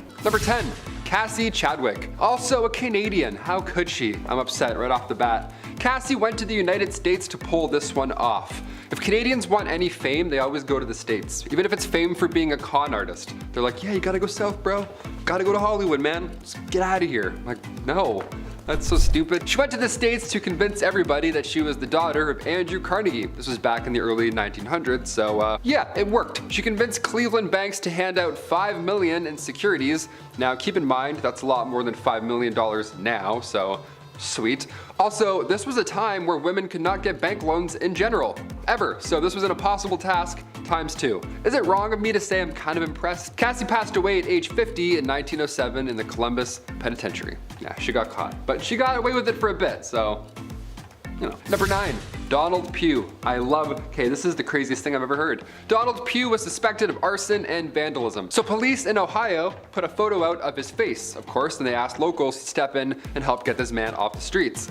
Now this was back in 2016. Now the photo that was issued to the public was this one. But Donald wasn't a fan, right? So he sent the police a better photo of himself to use. Look, Donald, the shot, yeah, I admit it's much better. Facial hair is cleaned up a bit, the shades are pretty sick, that's a great addition. Gotta protect your eyesight as you commit arson, I guess. The police department got this pic, it's just, you know, a selfie, with the message, here is a better photo. That one is terrible. So they're like, okay, thank you. Shocker, he was caught immediately. Number 8, Logan James. Not to be confused with James Logan, that's Wolverine. No, Logan James over here had actually just breached his license conditions after being released from prison on February 6, 2015. Gwent police took to Facebook to ask locals to help out, but one user in the comments section started getting a lot of upvotes, a lot of likes. It's Logan James himself commenting on the Gwent police status. What does he have to say? Let's tune in. Haha, catch me if you can, won't see me slipping. Over 40 likes, obviously, is a pretty hot comment, right? He then added, I have been walking around near home, so they're not trying too hard to catch me, lol. Yeah, James was then caught hours later near said home, and the police thanked the public again for doing their part. Thanks, Logan. Again, we couldn't have done it without you. Number 7. Adrian Klein. Apparently we can't trust funeral directors now. That's fun. I guess sleep in fear. This was recent as well. This was back in 2011 when Aspen Mortuaries had a contract embalmer. First of all, that's a pretty wild job just to pick up and go around and do. Kudos if you do that. Just a contract embalmer out there. Hit that thumbs up. Nice. His name was Adrian Klein and the job was going well, I guess as well as it could be going in that specific job, until a local pawn shop delivered a tip to police saying that Klein was selling a lot of gold. A suspicious amount of gold. And considering his job, now we gotta ask a few questions, right? Was Adrian selling watches, rings, necklaces, anything like that? No, Adrian was actually selling gold teeth that he, you know, himself. Between May and November of 2011, Klein had been selling dental gold to over 17 different pawn shops and making a pretty penny because of it. That's disgusting. Imagine the smell. Like, how do you even take that to the shop without them? Let's move on. I'm gonna throw up. Number 6, Charles Ponzi. Yeah, we've all heard the term Ponzi scheme at one point or another, but what does that even mean? Who is this man? What has he done? What has he done in history? I always get him confused with the Fonz. So growing up, I was like, this Fonz character is a little sketchy. I think. I don't know. I don't watch the show. I'm far too young. A Ponzi scheme. It's a sham of an operation. Back in 1903, Charles first moved to the United States. He was an Italian immigrant who was just looking for work. Simple as that. Now, after working job after job after job, he eventually got hired at Bank Zerosi in Montreal, Canada. When the bank went bankrupt, Ponzi was screwed. He needed to do something fast. So he dabbled into smuggling and then promptly was caught. Now, after he was released, he went into the postal system, right? This is his last hurrah. He started to buy large quantities of postal coupons from countries that already had a weak economy. He then hired a bunch of agents and trained them up good, like Wolf of Wall Street style, and the whole idea was that you would promise investors that they would receive double their investment in return within 45 days. Yeah, how lovely does that sound? Agents got 10% commission during this whole thing, so as far as the scheme, it's actually not bad. Number 5, Simon Levive. Number 5 for Mr. Levive. This is the funniest, it's not funny, but this is the craziest thing I've ever seen. I have to mention this guy. It's quite recent, and there's a documentary about him on Netflix. It's called The Tinder Swindler. Perhaps you've seen this. I threw this on, not really sure what to expect, and I was doing some laundry. I was hooked. I had to watch this entire thing. This guy, he's wild. He would go on the dating app, he would go on Tinder, and he would talk to women. He would get to know them a bit, you know, favorite color, favorite album, boo, all that stupid stuff. But then he would convince them that he was the owner of an Israeli diamond company. He would have private jets, bottles, security, you named it. He even had a big jack dude named Peter. He had a big, strong man that would just follow him around. That's how you know it's the real deal. And then he would text them out of nowhere in peril. He would say his enemies are after him, like, you know, diamond business enemies, whatever, deep stuff like that. And he sent these women pictures. He would send them photos of Peter, like big, strong Peter, the security guard, injured, right? It didn't look great at all. Simon would also send voice notes saying that he was being attacked and how his enemies are after him. And then he would ask for like $20,000. And it worked. He did this with multiple women, and it worked. It was horrible. It's the worst situation you can get yourself into. At the end of the day, he only got a 15-month sentence back in 2019. Number 4, Irina Christie. Any fans of Breaking Bad here? I slept on it for far too long. It's a good time. This next one might ring a bell or two. I don't know. Irina Christie, she was a 74-year-old calculus professor from Boston, and back in 2012, she was accused of running the same type of lab that Walter White was running. She didn't do it alone either. She had her own little Jesse Pinkman to go alongside, you know? Her sidekick was her 29-year-old son, Grigory. Gotta keep it in the family, I guess. Reports from the Boston Globe detailed that a bomb squad had to go in their Somerville home, and they removed multiple hazardous material boxes, so they were just up to the worst in their own home. They were officially charged with the distribution of conspiracy to violate law and a violation in a school zone. Yeah, that's just, you can't do anything in a school zone. Especially something like this. This was all done by a 74-year-old calculus professor. Number 3, John Pyle. John Pyle is just a pile of garbage, absolutely. Now, because of the nature of his crimes, I can't get into them too, deeply on YouTube here, but let's just say that he's definitely one of the worst kinds of criminals that ever existed. On June 24th, 2016, authorities searched his home after receiving 3 tips relating to his crimes. Now, the amount of and the severity of the incriminating evidence they found during said search, it was unspeakable. He was charged then with 30 different second-degree felonies, which could ultimately bring a sentence of 450 years in prison. He was arrested the same day and posted a bail bond of $90,000, as well as surrendering his passport. Now fast forward 16 months to October 23rd, 2017. John doesn't show up for his hearing. So now we have a fugitive on the run. Now, even though he gave up his passport, it is said that he was still somehow able to board a Carnival cruise ship. A Carnival cruise ship that was bound for Mexico. So he got off the ship when it arrived, and he never reboarded, and he's now yet to be located. Number 2, the River City Ripper. We talked about Jack the Ripper numerous times on this channel. Well, there's another one. Everyone's got to have cool nicknames like they're wrestlers or DC villains. This is so cringe. Well, this serial killer is wanted in connection to 4 different incidents that occurred in Little Rock, Arkansas, 3 of which were fatal. These crimes took place between August 2020 and April 2021, and despite one of the victims thankfully surviving the attack and then being able to provide a description of the assailant, there's still little to go on in terms of being able to actually identify this horrible human being. That's why I wanted to include it, because I'm like, hey, hopefully, never know. Least I can do. The FBI was contacted shortly after said survivor was able to give a testimony to authorities, and their behavioral analysis team created this profile of this unidentified killer. Now, these crimes were all just random acts of violence as well that all completely occurred unprovoked. The case has gained a lot of attention, but still the monster remains at large. So look into it. I implore you to take a glance, especially if you live in the area. And finally, number 1, Belle Gunness. We'll end on a dark one. A real dark one, of course. Originally born in Norway, Belle Gunness moved to the United States at age 22. Gunness then married her first husband in 1884. They owned a candy store and all was going well until a fire out of nowhere just destroyed their entire business. It even took out 2 family members. It forced them to collect life insurance, but then in 1890, Gunness put out a life insurance policy on her husband and he ended up dying that same day. Ha! What are the odds? That's crazy. That's bizarre timing. Good thing she did that, huh? In 1892, Gunness married her second husband, and 8 months after their wedding, he died from a skull injury and she collected his life insurance. What? That's 2 now. What's going on? I don't know. What a coincidence. Finally, in 1908, Gunnis's farm burned down, and upon investigation, 11 bodies were all found. Now, it was never officially determined whether or not Gunnis was one of those souls. She may have escaped, who knows, but that still leaves around 14 victims that she still has to answer for. Number 10, Marie Antoinette. I wonder what it must have been like to be the Queen of France. To sit in a palace and eat all those delicious foods that your cooks can make while the peasants outside struggle to eat and sing about bread for some reason. I don't know, Les Mis reference. It's a life of beauty, balls, and not listening to what the stinky peasants outside have to say. Except that's the very reason why Marie Antoinette was the last Queen of France. You can only spend so much time and money on your exuberant lifestyle before the people get fed up. I mean, these people have nothing. It's kind of difficult to control people when they don't even have food at home. They let the Queen know how upset they were when they decided to remove her head from her body. Number 9. Bloody Mary, Bloody Mary, Bloody Mary. Sometimes it's just in the name, isn't it?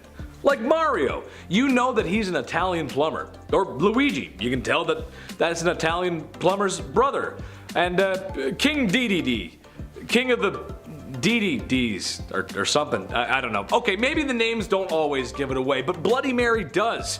Most known for her liberal use of the wooden stake and the whole burning folks alive thing. I wish I could tell you it was for barbecue, but it was actually for some more serious religious persecution and reformation. The Catholic Church was hot, but the witches and heretics burning at the stake were hotter. No cap. Number 8, Reina Valona of Madagascar. This one is a new one for me. Didn't know about this, but here we go. So basically, Queen Reina I'm just gonna call her Queen Ravioli because I can't pronounce it. Basically, Queen Ravioli takes over from her past husband. She says to herself, how can I make things better? Oh, I know. How about I become a ruthless, bloodthirsty, unaliving tyrant? Great idea, right? Yes, very not great success.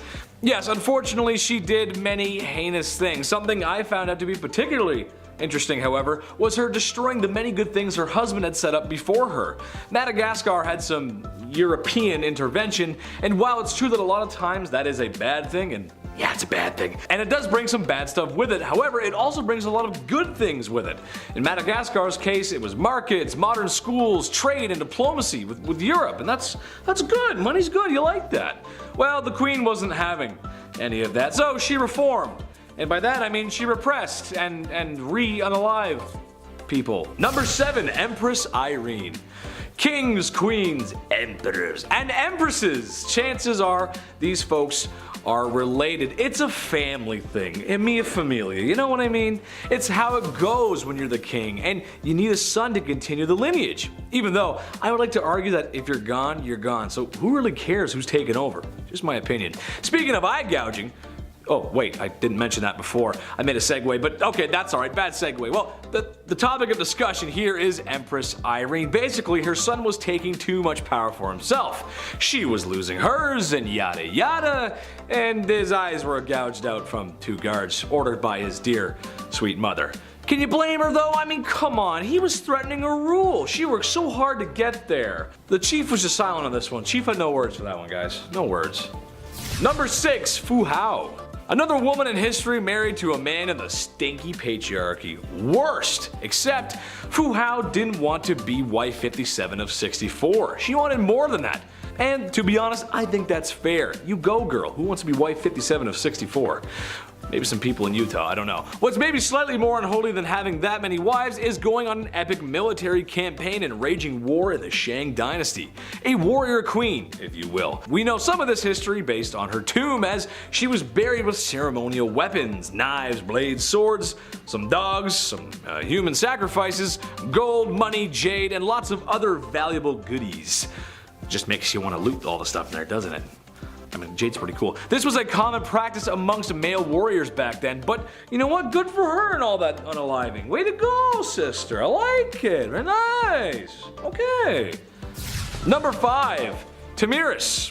Honestly, every time I face her in Civilization 6, it just ends badly. I'll spend a few turns building my economy or maybe organizing some troops, and I look back over at her cities and she's already amassed a massive army and is ahead in science. Yeah, I'm not the best Civ 6 player, but sheesh lady, come on, give me a break. This probably has something to do with her real life counterpart. Tamiris was a woman who lost her son to Cyrus the Great. So she said to herself, I don't know what's so great about this Cyrus guy.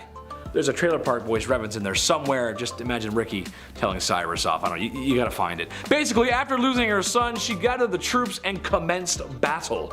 The almighty Cyrus met his end, which, given how the way women were treated back then, probably didn't go over too well with PR. Yeah, she got her revenge though. Number 4, the Trung sisters. The Trung sisters are double trouble. You're getting two queens at once here. China was being down bad and trying to conquer some things that maybe they shouldn't have. Naughty, no. The Trung sisters came to answer the call. These girls are actually revered as heroes still today in Vietnam. But what they were able to do for so long was very impressive. China had a very impressive army, no surprise there, and Vietnam was a much smaller country, or kingdom I guess you'd say, and their army was not as impressive. But the sisters managed to hold them off for 3 years. 3 years with their forces. That is crazy good. That is very impressive, and perhaps a lot of bloodshed too.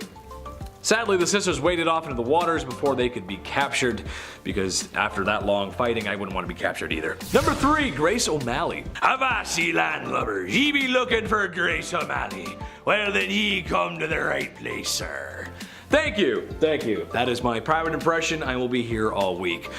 Bad impressions aside, Grace O'Malley wasn't a traditional queen, to be fair, but what she didn't have in regular queen qualities, she did make up for that in being a badass pirate. Nice. This is another one where I'm gonna ask Hollywood for a movie, please. Irish pirate queen? Come on guys, that's just a movie begging to be made. Grace O'Malley was a fierce pirate from the age of 11 and a wise woman who ruled the seas after her father's passing. I don't really have much to say after that, to be honest. I'll just wait for Hollywood to make their move. And maybe you can cast me in there. And I can put on some long red hair and some boots, and I could swim and just put the red hair on me right now. I just look so good.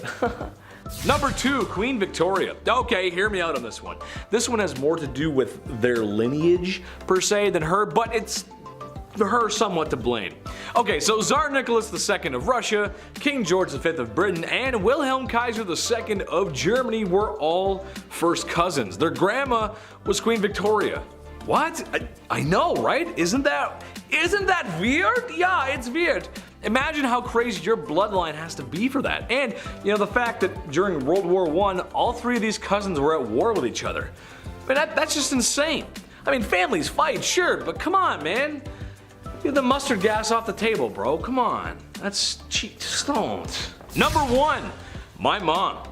My mom. I love her so much. She's the best. But man, sometimes, she's so unfair. I had to do chores when I was a kid, and I had to put down the toilet seat, and worst of all, she made me put the little toothpaste back in the tube when I was done with it. Ugh. I mean, come on, right? Not like she ever did anything for me, like birth me, feed me, raise me, clothe me, and love me unconditionally. And now I gotta make my bed? Oh, this is the worst day ever! I'm sure no other cute boy with blue eyes like me ever had this problem. Ugh! Okay, comment reading time. We got a comment from Captain America. He said, "Your impressions are hilarious. Keep up the great work, sir." Thank you very much, Captain America, and thank you and all the Avengers for the good work that you do. Thank you to Iron Man. He's a cool guy. I like him. And Spider-Man. Tell Spider-Man I said hello. Thank you, Captain America. Nick Perlberg said, "As a fellow big guy, I appreciate you, Chetty." Oh, I bow to you, sir. I bow to any other large gentleman, portly sir out there. Thank you so much for watching. I appreciate that. Thank you so much. Wow, that's so nice. Jelly Helma says, "Crazy. I was crazy once. They locked me in a little white room. I liked it there. I died there. They buried me where the flowers grow. One grew down and tickled my nose. It almost drove me crazy. Crazy. I was crazy once." Ha, guys, that's good. Very nice. I like. And finally, we have Curious Man. Curious Man said, "Worst job ever, shoveling concrete in July in Fargo, North Dakota. Runner-up, plastic pipe butt welder in an unair-conditioned steel building in July in Fargo, North Dakota." Yeah, that is not fun, dude. That was from the video when I asked Worst jobs ever. Yeah, that is not fun. Sweating. I used to work in a garden center, and man, it had no air conditioning and 40-degree weather. As you can imagine, Chetty did not do too well there. I was sweating quite. Had to change my shirts a couple times. Know what I'm saying? Number 10, Elizabeth I. Good old Queen Bess is one of the most remembered queens in the British monarchy, male or female. She's a pretty big deal. Elizabeth loved to make her fellow male nobles fall under her spell. She was witty, cunning, and very well liked by her court. However, one of the things that earned her some enemies was establishing a Protestant England. Her sister Mary, her predecessor, fought very hard for the opposite. She was very Catholic, and we will get to how bloody that was later, but Queen Bess a lot of people off, especially Spain. She was supposed to marry the Catholic Spanish king after her sister passed, but she turned him down. This led to a conflict between Protestant England and Catholic Spain, but her navy defeated the Spanish Armada in 1588. Mary, Queen of Scots, laid claim to the English throne and was one of Lizzie's greatest internal threats. Mary was a Catholic, which made all the Catholics of England back her. Mary was also presumed to be behind several assassination attempts against the Queen. Finally, Queen Elizabeth had to take action, and after keeping her cousin hostage for 20 years, she finally had to have her executed. And we'll talk more about her later. Number 9, Catherine the Great. So Catherine the Great was called the Great for a reason. She was a pretty epic woman by most accounts. She even had one of the first vaccines, which is pretty crazy. Though she wasn't actually born in Russia or even Russian at all, Catherine was not content to go down in history quietly. She considered herself an enlightened ruler, and history tends to agree, with aims of prioritizing education for the people. She had many lovers, and there is enough evidence to suggest that the son she had was illegitimate.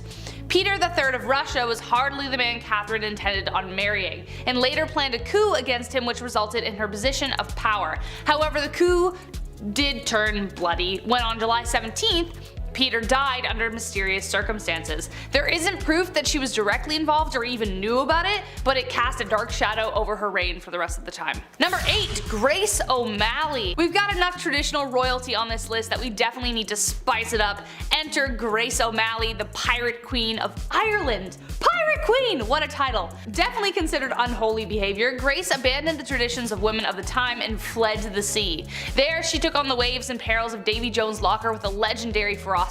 She was born into the clan O'Malley around 1530, around the time of Henry VIII's rule over England and Ireland. Clan O'Malley was a notorious seafaring clan and ruled the southern shore of Clew Bay, Achilland, and most of the barony of Murrisk for over 300 years. Grace was really well educated and could even converse fully in Latin, Spanish, Scottish, Gaelic, and French. She was not one to be refused, and after spending years fighting the British, she finally met Queen Bess, and not only did she speak Latin to her, but she refused to bow, as she was considered a queen herself by that point. Number 7, Mary, Queen of Scots. I told you I was gonna bring her up.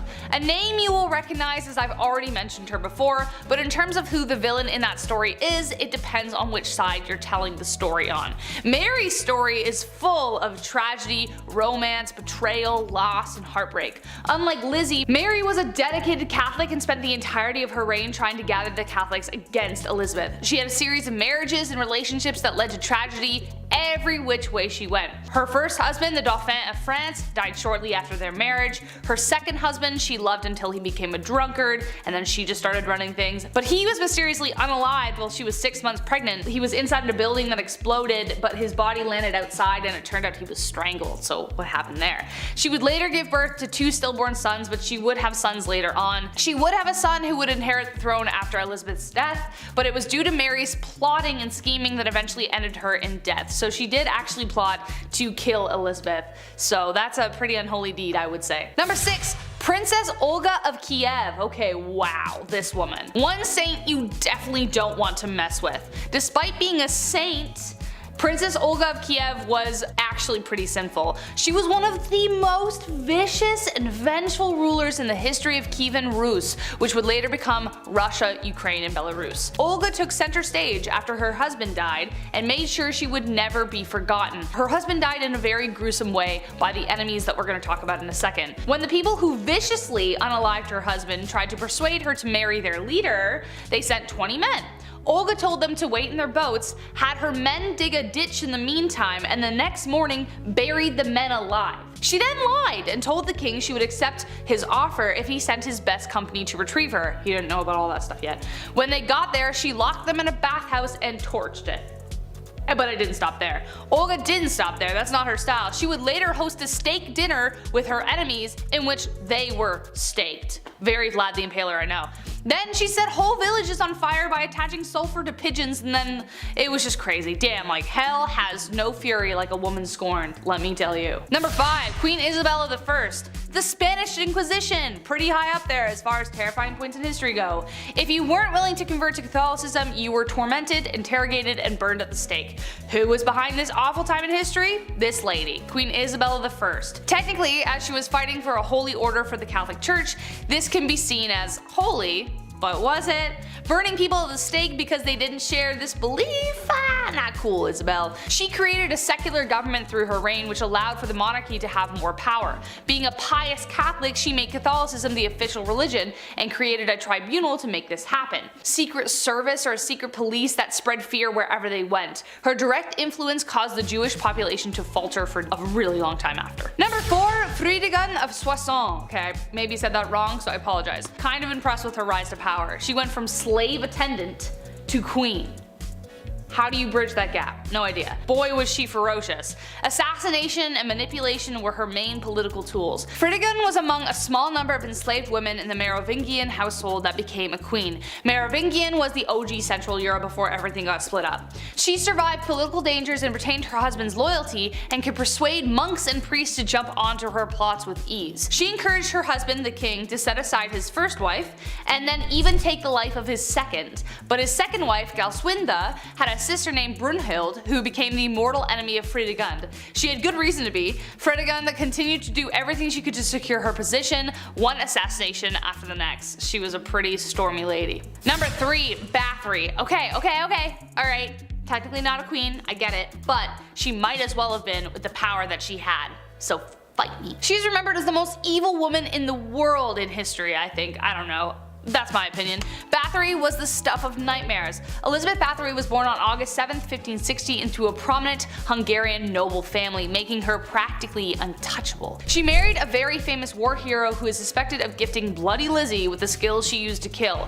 After she died, Bathory became obsessed with immortality. Supposedly when one of her servants accidentally spilt blood on her and her skin appeared younger after. Bathory then began her mission of horror, luring over 650 young virgin women to her palace and brutally taking their lives. She was even bold enough to lure daughters of nobility. Before draining them of their blood, she would make them suffer in ways you don't even want to imagine before bathing in the blood itself. When she was finally caught, 3 of her servants were executed, but she was simply locked away in her tower for the rest of her days on house arrest.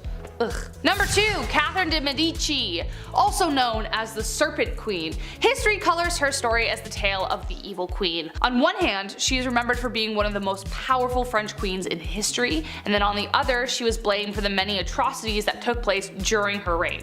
Her regency was marked by the French wars of religion and the many games Catherine played within them. The Catholics and the Protestants, as previously mentioned, were at war, and she spent a lot of time trying to find peace. Kind of. But she was a passionate Catholic and is believed to have tried to remove a Protestant general from her son's side. When he survived the attack, she lied and convinced her son that the Protestants were responsible, so she scapegoated them. So he authorized taking the lives of their leaders. Enter St. Bartholomew's Massacre. Catherine implicated the general, which resulted in him being the first to be beaten and then tossed out of his own bedroom window. An estimated 3,000 French Protestants were taken out in Paris, but the total countrywide was around 70,000. And last but not least, Bloody Mary, actually known as Queen Mary I of England, so no, I'm not talking about the girl you say in the mirror 3 times so that she appears and you're like, wow, I'm haunted forever. Queen Mary became known as Bloody Mary due to her vicious tirade against Protestants in England during her reign. She even imprisoned her own sister, Elizabeth, who we mentioned at the beginning of this list, due to suspicions of treason. This was unfounded. She bore her father Henry VIII ill will after the stuff he pulled with the church and after having delegitimized her as his heir for a time. After Mary took the throne and married the Catholic King of Spain, she began carrying out her plan for England to become Catholic once again. In 1555, she revived England's heresy laws and began burning offenders at the stake, starting with her father's longtime advisor, Thomas Cranmer, the Archbishop of Canterbury. She burned over 300 convicted heretics, most of them being common citizens, and dozens more died in prison, hence giving her the name of Bloody Mary. Kicking off the list at number 10, Heart of Glass. Alexandria of Bavaria, the royal who believed she had swallowed a grand piano made of glass.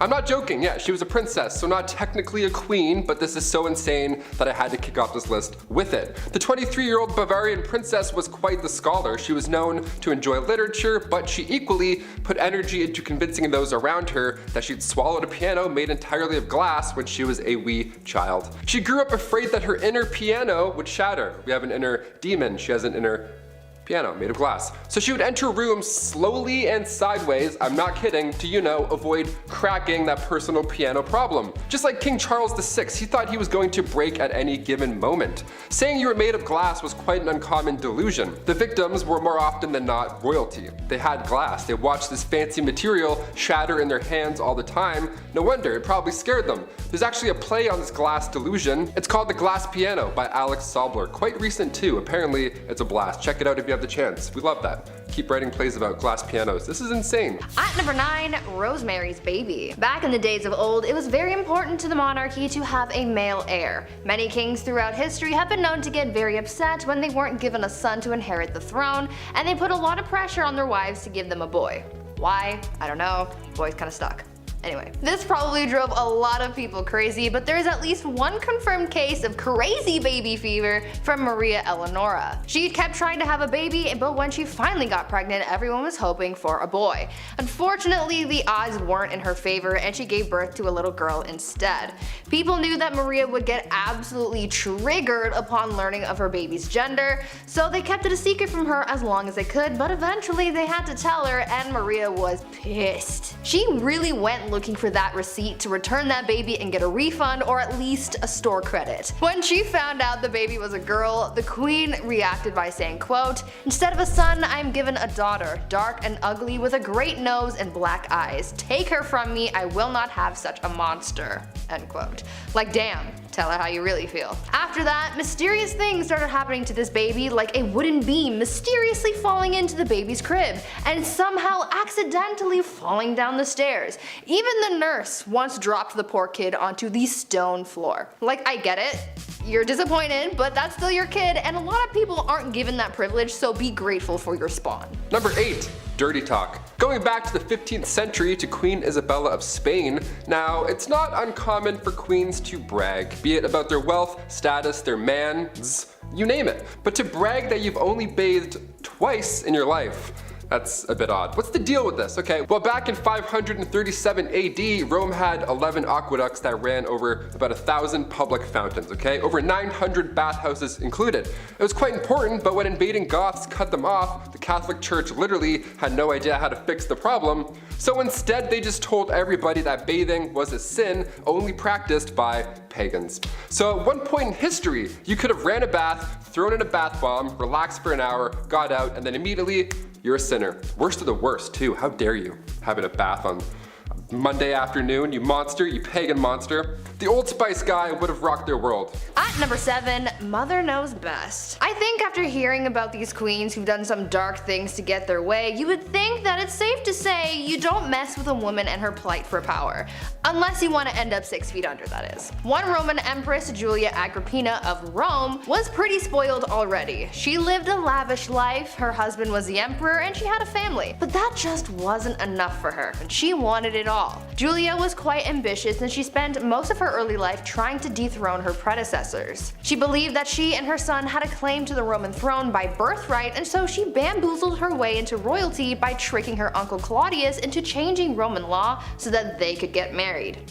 Ew. Suddenly though, after they got married and she became empress, Claudius died, and most people think that Julia had something to do with it. That's likely the case. She and her son Nero went on to rule Rome from 49 to 54 CE.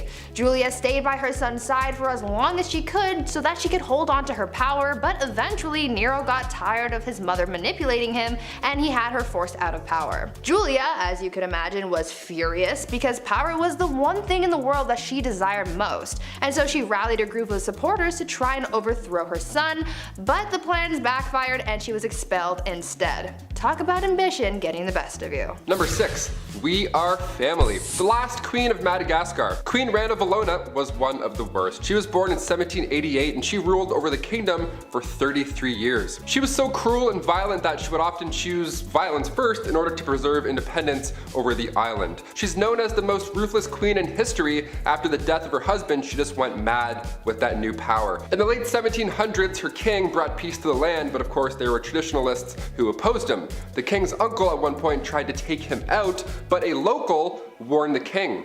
That king repaid the local by adopting his daughter, Rana Valona, to marry his son, Prince Radama. Now, when her prince was alive, they didn't get along at all. And then come 1810, the king passed away, giving Ranilova the promotion of a lifetime.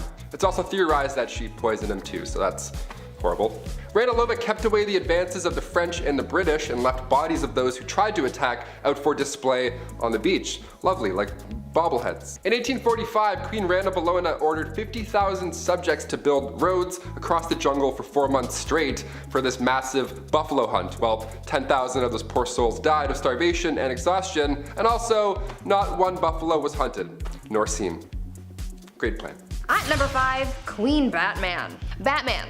He is justice. We know this. Well, long before Batman, there was a queen who sought vengeance, and she did it in the most brutal way. Olga of Kiev became queen regent in 945 CE after her husband was killed because her son was just too young to rule yet. Olga knew that once her son was old enough to be crowned king, her power would be taken away, so she had to do the most that she could with her power while it still lasted, and so she used her powers as monarch to seek justice for her husband's death. She was able to get her husband's killers captured and killed using scalding water, but she soon developed a thirst for suffering apparently, and she just kept on going after people. She would not rest until everyone associated with the people who killed her husband were all eliminated. So if you ever breathed in the general vicinity of the guy who offed her hubby, you could kiss your life goodbye. Olga took hundreds of people out of the tribe that her killers were from. She devised a plan to bury their tribe's leaders alive, and she even came up with a plan to set fire to their entire village. It is said that Olga may have locked the tribe's leaders in a bathhouse and burned it down,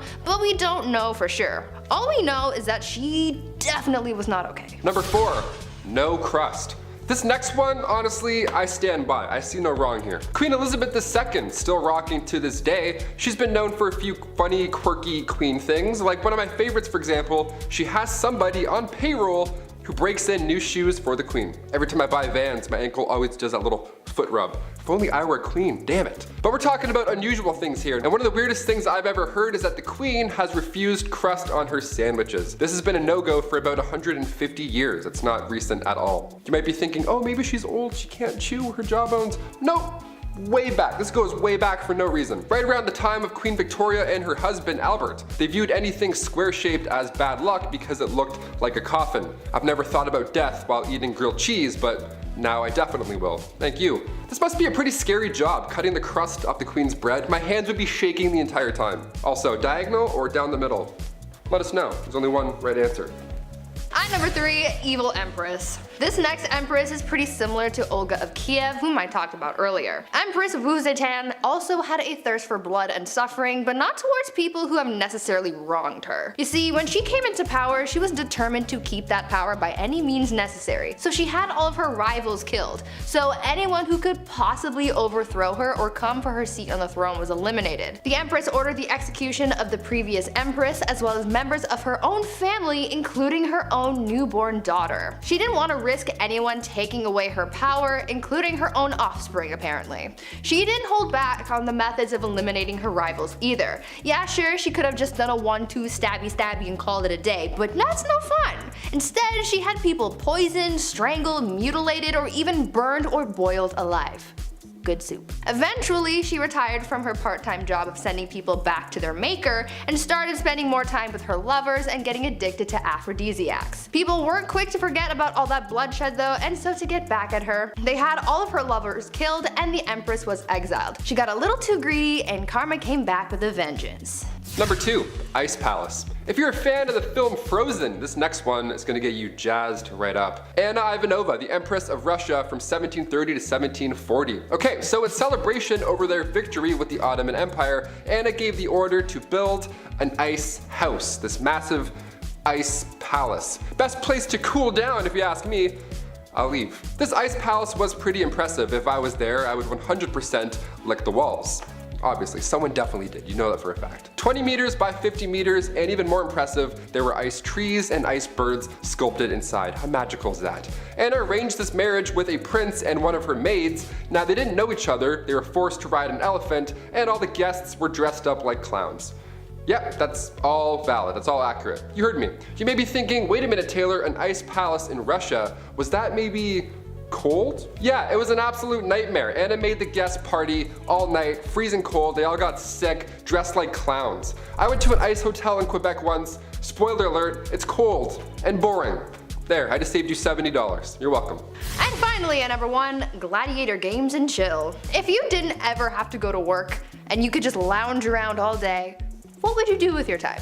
Really, anything could be possible. You could be like the Bruno Mars lazy song. Well, there's one empress from back in ancient Rome who occupied her time with the company of others. Apparently, Empress Valeria Messalina was famous for her exploits. Since she was empress and she had all this time and money and no one to tell her no, she took full advantage of that and bought a house, turned it into a brothel, and made that her side hustle. A lot like Littlefinger from Game of Thrones. Though she had a collection of women who worked there, she also was known to invite upper class ladies to participate in the nightly escapades as well. And don't think that Valeria did jump in as well. She was considered to be quite something in the sack. In the wise words of Ludacris and Little John, she was a lady in the streets but a freak in the bed. The Empress was known to be such a hardcore participant that she would win games where they would compete to sleep with the most men in one night. One time she won the round after being with 25 men. One night. She did the absolute most, but at least she was having fun. At number 10, blinded by ambition. I don't know about you, but I think my favorite part of these queens lists is learning about all the wild and crazy things that queens did to keep or acquire power back in the days of old. Like, these gals were absolutely ruthless, and they weren't afraid to absolutely body anyone who stood in their way. We've heard about queens taking out enemy tribes, their husbands, and even their own family members. This all sounds like a round of Call of Duty when you're the last one on your team and you're just murking everyone in sight trying to save your own skin. Let's talk about a queen, or rather empress, who was so desperate for power that she ended up killing her own son. Irene of Athens was an empress from the Byzantine Empire who ruled from 797 to 802 CE. She started her reign as co-ruler alongside her son Emperor Constantine IV. Though it started as a good old family business, you know, saving people, hunting things. Not really. Things went south as they normally did back then. Irene wanted all the power to herself, and so she sought out to eliminate her competition, her own son. Irene lured her son into the very room that he was born in and gouged his eyes out. Like, ma'am, this is not ice cream. You can't just scoop eyeballs out and make a sundae out of them. Thank you. That's not how that works. Constantine ended up dying as a result of his injuries, and since his own heir had passed away earlier that year, the transition of power ended up going to Irene, who became emperor. Yes, emperor, not empress, because she was the sole ruler, making her the first woman to do so. Number 9. Topless duels. Yeah, you heard me. Hungarian Princess Pauline von Metternich was married to Prince Clemens, but she was born in 1836 and she had to marry her uncle when she was 20 years old. So, surprise, surprise, she was unhappy. Who knew?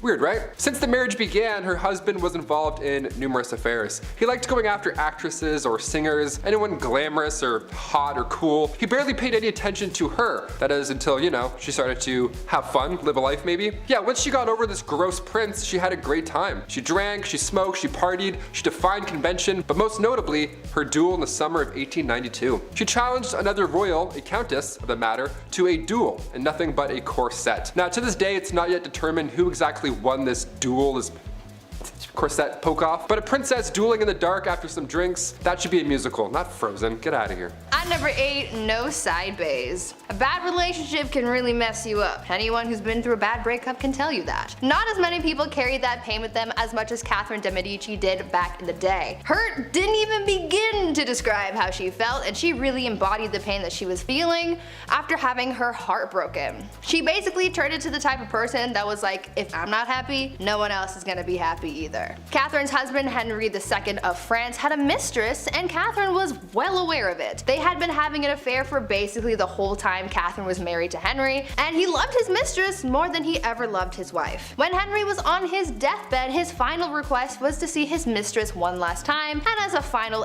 FU to her husband, not only did she deny the mistress from visiting Henry, but she literally made him die alone with no one by his side when he kicked the bucket. On top of this hatred towards her husband though, Catherine was also an absolute B-word to her daughter as well. Catherine would fight her daughter over her romantic affairs. I guess she didn't want her daughter to be like her father. Either way, Catherine got so mad about one of her daughter's affairs that when she found out about her lover, she locked her daughter away in a castle and never saw her again. Talk about a serious grudge. Number 7. 2 for 1. When you're deemed the most beautiful woman in all the realm of England and the most loving, well, odds are you're going to need 2 husbands. All that love to give, it only makes sense. Joan of Kent was named as such, and at the age 12, so gross, she was married for the first time. She fell in love with a knight named Thomas Holland. Yeah, she dated Tom Holland, the knight Spider-Man guy. That's great. He was 26 and she was 12, still gross, but they got married in secret. She knew her parents wouldn't be on board. He was broke, and yeah, he was also 26, so for obvious reasons it had to be a little hush-hush. Even in royal standard, that's a bit odd. After the wedding, Thomas had to go off to war, and he wasn't gone for too long before, well, she remarried. The son of the Earl of Salisbury slid into her DMs, and Joan thought Tom Holland's Spider-Knight was dead. Well, Thomas returned, like he did in Endgame, but there were legal issues now. Ultimately, Joan and Thomas got together and had 4 children, but after Thomas did die, Joan became the first ever Princess of Wales. So if you love someone, just, marry them. Even if the other person's still just over there, just marry them both, see what happens. At number 6, apple of his eye. I feel like this queen I'm about to tell you about needs to have her own movie made about her or something, because the things she did for power were almost unbelievable. I would say that I would want to be her when I grow up, but she's kind of responsible for the deaths of a lot of people, and that's not really something that I'm striving for, But she did have a lot of determination. I will give her that. Isabella was married to King Edward II of England, and though she was quite the catch, Isabella wasn't really all that jazzed about him. She was like, meh, I guess I'll be your wife, even though back then she really wouldn't have a choice in the matter anyway. Anyways, after 10 years of marriage and the birth of an heir, things seemed to be relatively okay between the king and queen. That is until the king started getting all buddy-buddy with his friend Hugh Despenser, who was a much hated noble. Very hated. Hated numero uno. Isabella didn't like the bromance that was forming, and she was like, no, the only person who gets the king's attention is me. So she rallied the support of the other nobles, banished the Despenser family, burned their castles to the ground, claimed their possessions, and killed anyone who supported the disgraced family. After all of that went down, she took refuge in the Tower of London, where she met a prisoner whom she smuggled to France. Then she got her husband to bring their son to France. And from there, with the support of the nobles and the common people, she was able to defeat her husband and the Despensers, and became Queen Regent until her son Edward III came of age to become king. After all of that, she finally got her way. I hope she slept well that night, because she did the most. Number 5. Rebel Princess. Princess Leia wasn't the only rebel, okay? Princess Margaret partied with rock stars during the 60s. The Queen's younger sister was known as the Rebel Princess. She was seen for years and years as this, well, bad.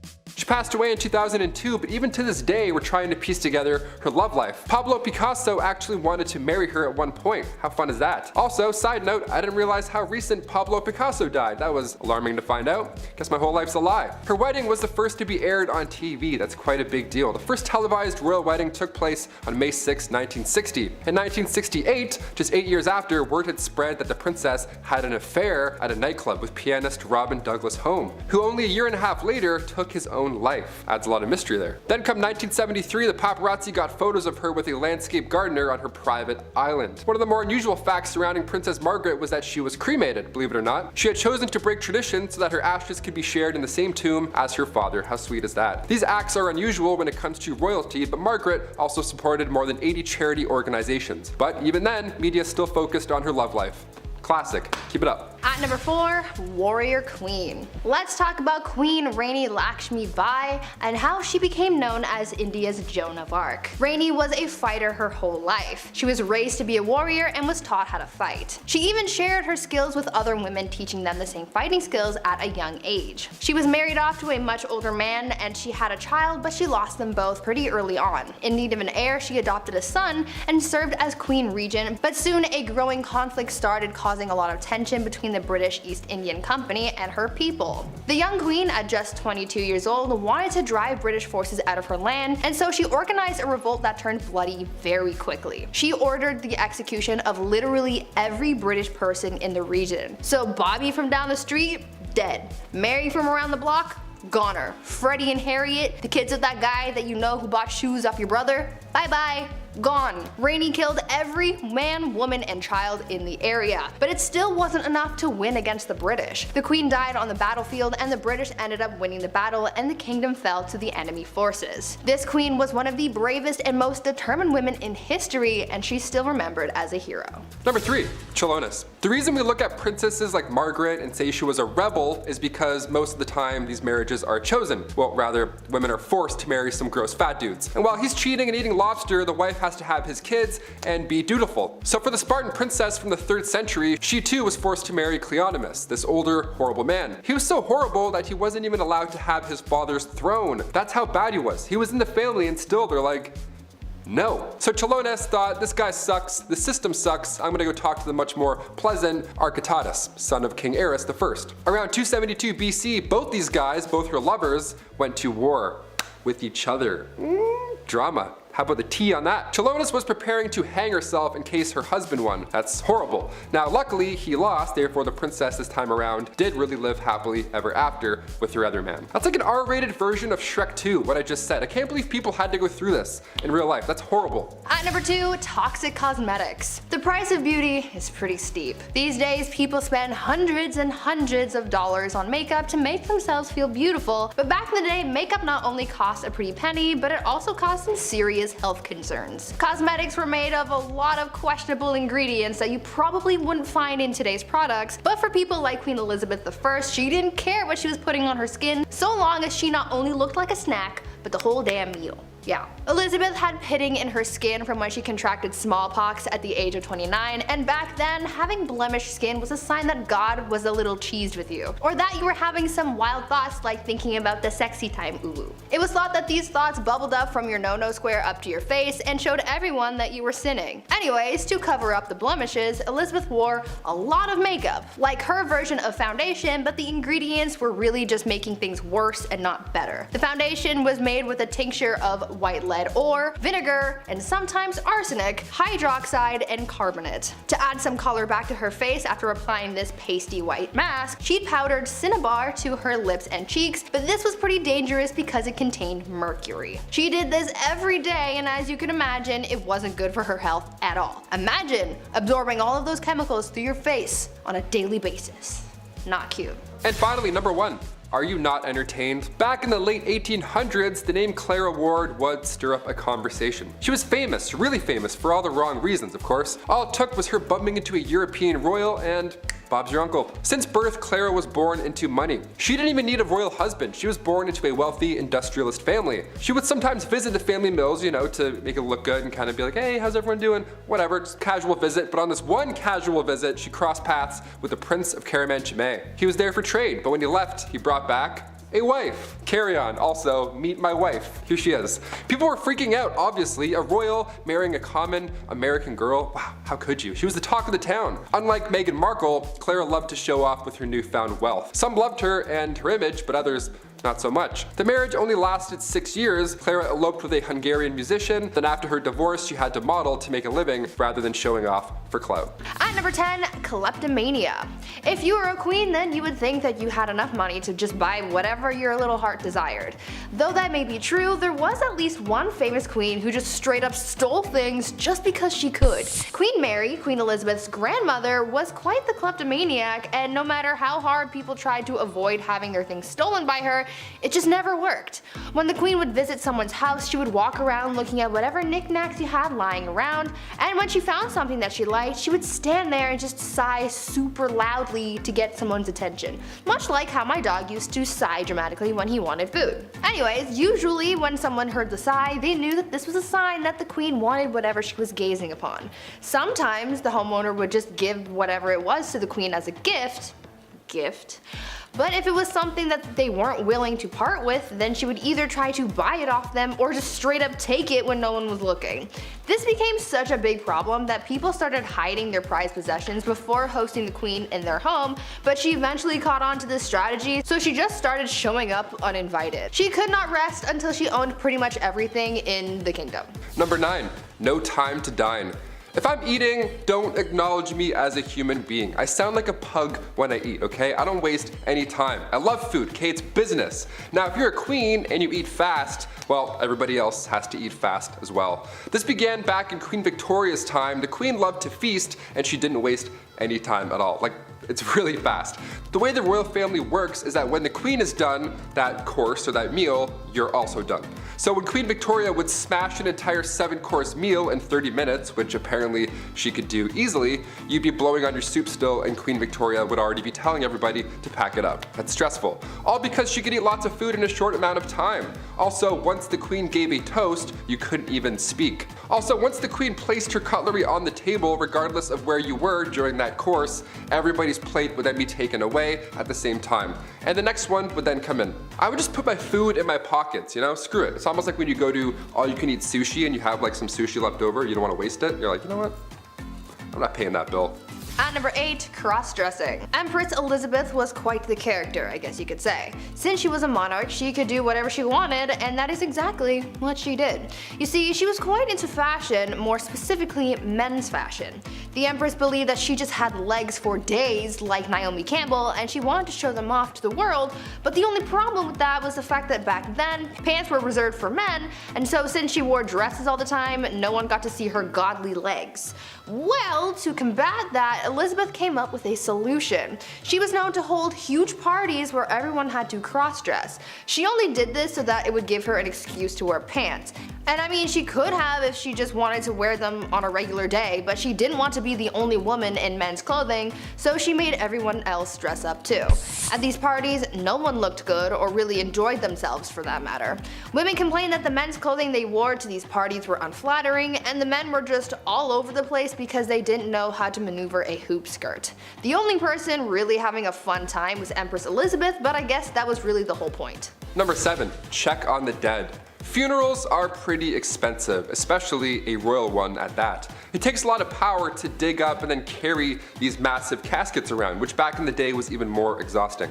Joanna of Castile was born in 1479. Her marriage to the Duke of Austria was arranged, but she was very much in love, maybe a bit too much. Hear me out. When her husband met his fate in 1506 due to typhoid fever, Joanna would have his tomb unearthed and then opened over and over again, just so she can make sure that he was still there. Now, of course, I feel bad for the queen here. She was clearly not coping with his death well, but to have his tomb or casket or coffin, whatever you want to call it, to have it opened and closed over and over and then dug up and then put back in the ground, she would make people carry his body around everywhere she went.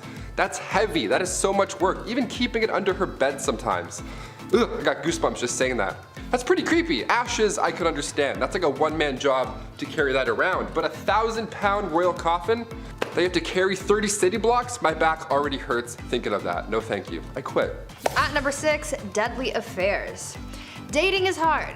If you've ever been on dating apps like Tinder or Bumble, then you know that things aren't as easy as it may seem when it comes to finding someone that you remotely like. Maybe we should take a page out of Queen Nzinga's book when it comes to dating, because it seemed like she had fun with her escapades. Well, maybe don't actually do what she did because it's actually pretty gruesome, but you get what I'm saying. Queen Nzinga from what is now modern-day Angola was a busy woman. After taking over the throne from her brother, she juggled the monarchy, wars with the Portuguese, and having a love life. The queen pulled together a harem of only the most attractive men, but because she was such a busy person, she didn't really have the time to walk into a room and choose who she was going to sleep with that night, so she came up with an alternative solution. Nzinga would have two members of her harem fight each other to the death every night, and whoever won got to sleep with the queen. Solid plan, right? Well, the winner wasn't really all that lucky for too long, because she would have the winner executed the following day. Number 5. Diamond scandals. Queen Mary wasn't the only queen with sticky fingers, it seems. The affair of the diamond necklace has sparked many conversations. France's queen from 1774 to 1792 was Marie Antoinette, and if that name sounds familiar to you, it's because she was the last queen before the French Revolution. She was also known for spending a buck on jewelry. She liked the diamonds. Now this Countess de la Motte was this young lady, a friend of the queen supposedly, who entered the French court in 1785. Now she got somebody to disguise herself as the queen, and then she acted like she was in love with this high society member, all to get her hands on this $12 million necklace. Now she said that she would pay, but never ended up paying a dime, so that's horrible by itself, and the queen supposedly had no idea about any of this or what happened to the necklace. Although this countess pretended to be her friend beforehand. The public went on to hate her for this, not believing in the scandal of course. One of the most notable lines from Marie Antoinette was when the French spoke out for not being able to afford bread. She apparently said, "Well, let them eat cake," which led into the French Revolution and ultimately her demise. Shine bright like a diamond, I guess. At number 4, test drives. Catherine the Great of Russia was well known for a number of things. She was known for being a good leader, a strong ruler, and surprisingly for her naughty bedroom fun times as well. She was well known for her adventures in baby making, and there was once a rumor that she did the deed with a horse. Obviously that wasn't actually true, however she did do it with a lot of men. The only problem that she really faced when it came to finding a new partner was actually having the time to do so. I mean, it's not like she could swipe through Tinder while sitting on her throne, right? What was most important to her was finding a new lover who was skilled in the sack, and she didn't really want to waste time on testing these guys out, so she had someone else do it for her. Catherine had a friend take her potential partner out on a test drive, so to speak, so that she wasn't wasting her time on someone who couldn't meet her standards. Remember, she is a very busy woman. It is said that on a couple of occasions, Catherine's tester friend was caught in bed with Catherine's partner again well after the Empress was with him, and that made things a little complicated, but I imagine that they got past that. Or at least I really hope they did. Number 3. Change religion. Ruling alongside the pharaoh Akhenaton from 1353 to 1336, Queen Nefertiti, aka Lady of Grace, aka the Lost Queen of Egypt, was only 15 years old when she married 16-year-old Akhenaton. Now, alongside her new young husband, she built an entirely new capital city called Amarna and ruled over what's now considered the wealthiest period in ancient Egyptian history. But when it comes to spoiled queens, or rather queens who could do anything they believe with their power, we have to mention the queen that changed Egypt's religion. Both her and her co-ruler were in a cult, the cult of the sun god Aten. In the earliest accounts of the queen, she assisted her husband in a ritual that smited the female enemies of Egypt at the time, and there have been a few blocks that have since been recovered from the Theban tombs of the royal butler that depicts the queen wearing her unique blue crown, part of these sun god rituals. So now cut to the end of the king's ruling, the Aten was now Egypt's main god. Some queens change laws, others change religion. At number 2, fake village. Imagine being so privileged and so disconnected from the world that you pretend to be poor for fun. Well, that's pretty much what Marie Antoinette did. This French queen was known for her lavish and opulent lifestyle, and that's really the only life that she knew. Apparently, living the life of a rich queen started to get a little boring for her, and she wanted to find an escape, and so she got her people to build a fake village for her so that she could pretend to be a commoner.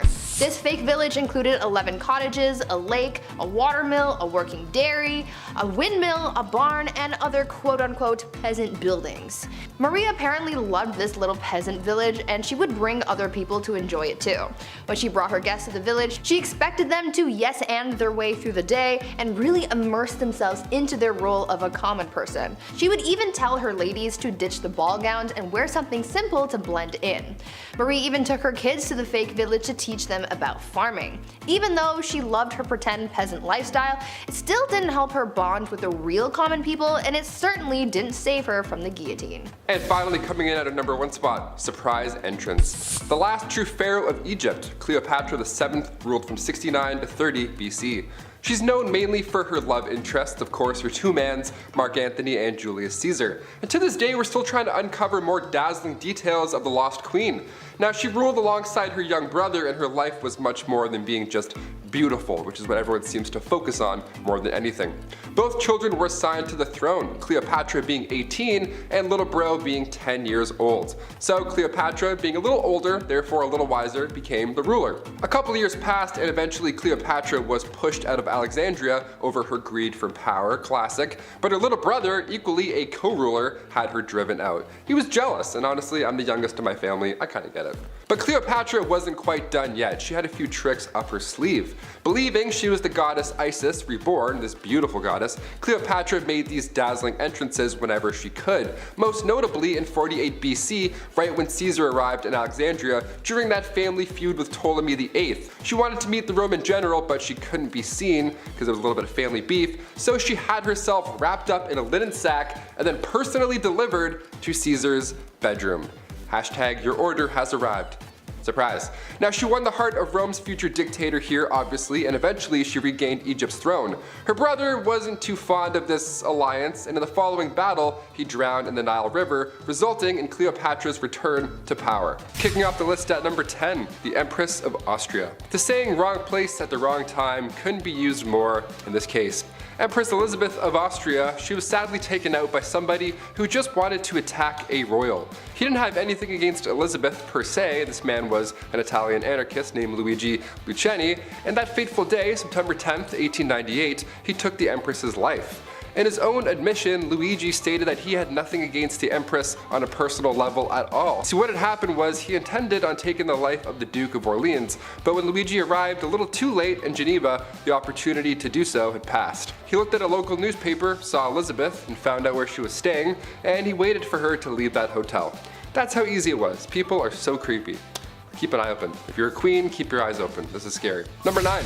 Royal curse. The remains of Polish queens and kings were discovered back in April 1931 in a crypt in Vilnius. Polish researchers didn't even know what they were in for. I mean, a storm had flooded a cathedral, and they threw down sandbags to preserve the area, but on the night of April 25th, they had followed the water into this lost chamber that held the remains of Polish kings and queens. These remains, with the crowns still attached, might I add, were from the 15th century. What a find, right? Well, sadly, the remains were all over this flooded tomb now. It wasn't really in one spot. It was horrible. And now after these discoveries, that's when things got really mysterious. Those involved in the findings began to die off in unusual circumstances, one after another. And it happened pretty quick, too. One professor had died after falling down a shaft in his apartment. He had a heart attack. An engineer had died before him as well due to undisclosed medical issues. Okay. Another professor years later who worked in the crypt as well became paralyzed at age 62. A sculptor involved died when untying his shoelace. Just the weirdest way to go out. That's the only details that we know. Just, I don't know, use your imagination, I guess. Maybe he fell and hit his head. That's sad, it's tragic. And another professor died in 1936 shortly after visiting the crypt as well. I sure hope this isn't an ancient curse because these guys were trying to preserve their history and avoid the crypt from flooding. Like, I don't know, we need a Ouija board to clear this whole thing up. We were trying to help you with the sandbags. #8, Queen Caroline. In a list of unusual ways that people have died, odds are it's going to get a little gruesome, a little messy. After all, that's why you clicked this video, right? Right? Some ancient queens die natural causes, and then history remembers them for their reign. In this case, history remembers Queen Caroline for the way that she died. It was written in an epigram from the 18th century from a poet named Alexander Pope. He wrote down, "Here lies wrapped up in 40,000 towels, the only proof that Caroline had bowels."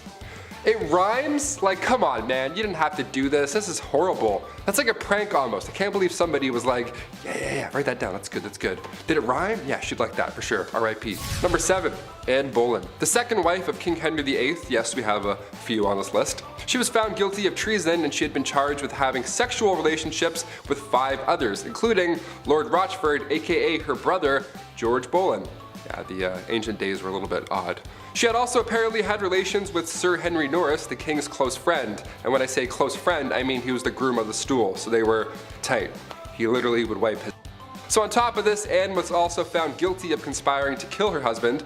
Now it's since been proven that these crimes were a bunch of rubbish basically. Anne wasn't even present when these events went down. She was still recovering from the birth of her daughter, future Elizabeth I, so there's no way in hell she was fooling around with the groom of the stool in October 1533. All 5 guys involved were executed on Tower Hill in May 1536, and then 2 days later, Anne joked about her little neck before being taken out with a sword as well. There wasn't even a coffin for her burial. Somebody had to go and get an old elm chest from the Tower Armory. They used a chest to bury her body near her brother, Lord Rochford. A chest. Horrible. That's so horrible. Number 6. Mary Queen of Scots. If you're a murderino, this one's pretty juicy. Listen up. Back in 1565, Mary was determined to take the throne for herself. When Mary was just 6 days old, her father, King James V, had passed away, so she ascended to the throne. She was about to marry the King of France in 1558, but he passed away, so she returned to Scotland as the country's monarch. Her next plan was to marry her cousin, Lord Darnley, so now if something were to happen to Elizabeth, Mary would be yet again lined up for the throne. That cousin ended up dying in a random explosion, and then years later, in 1568, Queen Elizabeth had welcomed Mary after she fled to England. So Mary was close, but now what? Well, Elizabeth had found out that Mary was involved in English Catholic and Spanish plots to overthrow her, so she was then placed on house arrest. Fair, more than fair, more than fair.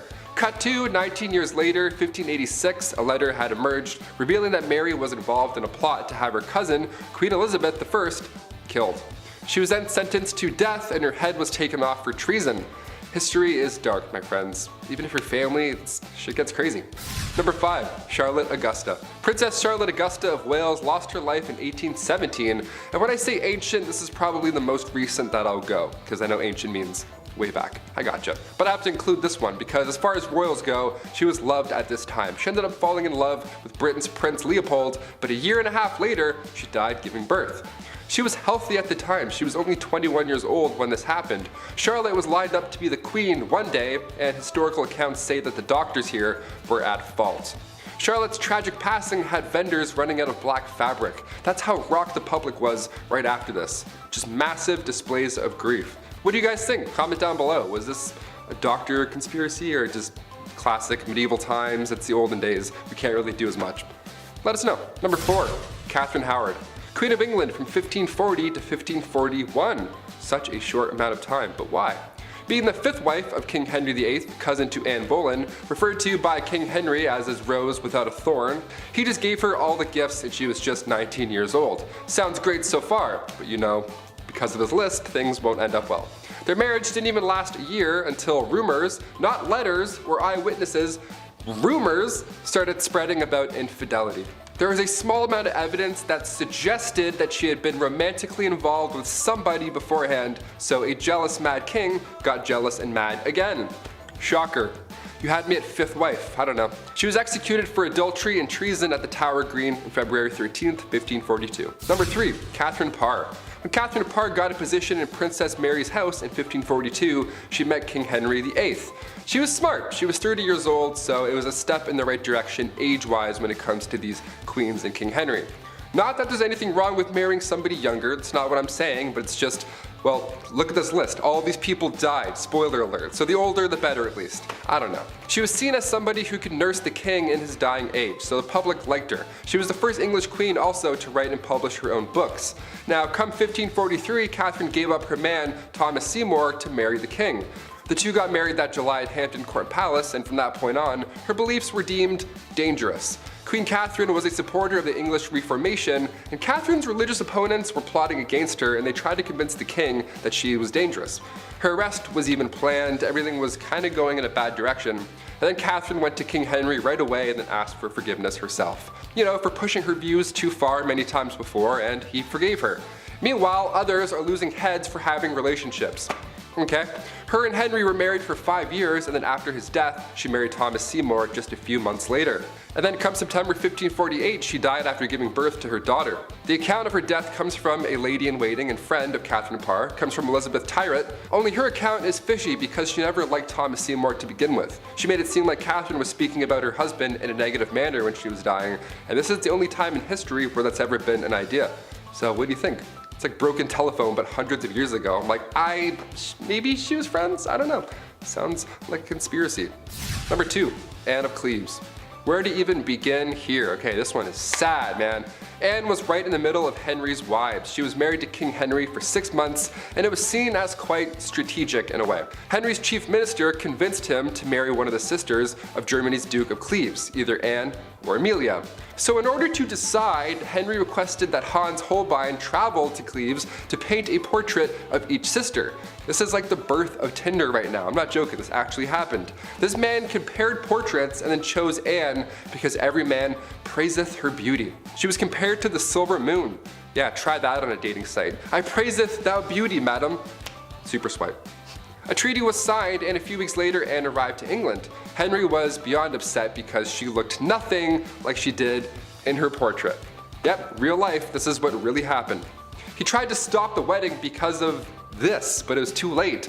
They had to follow through, and they got married on January 6, 1540. Anne later accepted the divorce because obviously a divorce was in play after what you just heard, and then she lived as the king's sister peacefully until her death in 1557. Of all the ways to be remembered in history, King Henry made this horrible for Anne. And finally, number 1, Cleopatra. Last of the Egyptian pharaohs and last on our list. One of the biggest questions to this day is just how Cleopatra died. What happened? It's been rumored for a while that a snake bite was the culprit, but many believe that Cleopatra also allowed a poisonous snake to end her life. They think it was a bite from an asp. But there's also a large amount of historians that also believe that she poisoned herself using a hairpin. Her lover Antony fell on his own sword, but Cleopatra, she just poked herself. She barely lost blood. Now, as a youngin', we have to note that Cleopatra was brilliant. She was also interested in learning specifically about chemistry. So this theory about her poisoning herself doesn't sound very far-fetched. Until we find her body, we'll really never know. What do you guys think?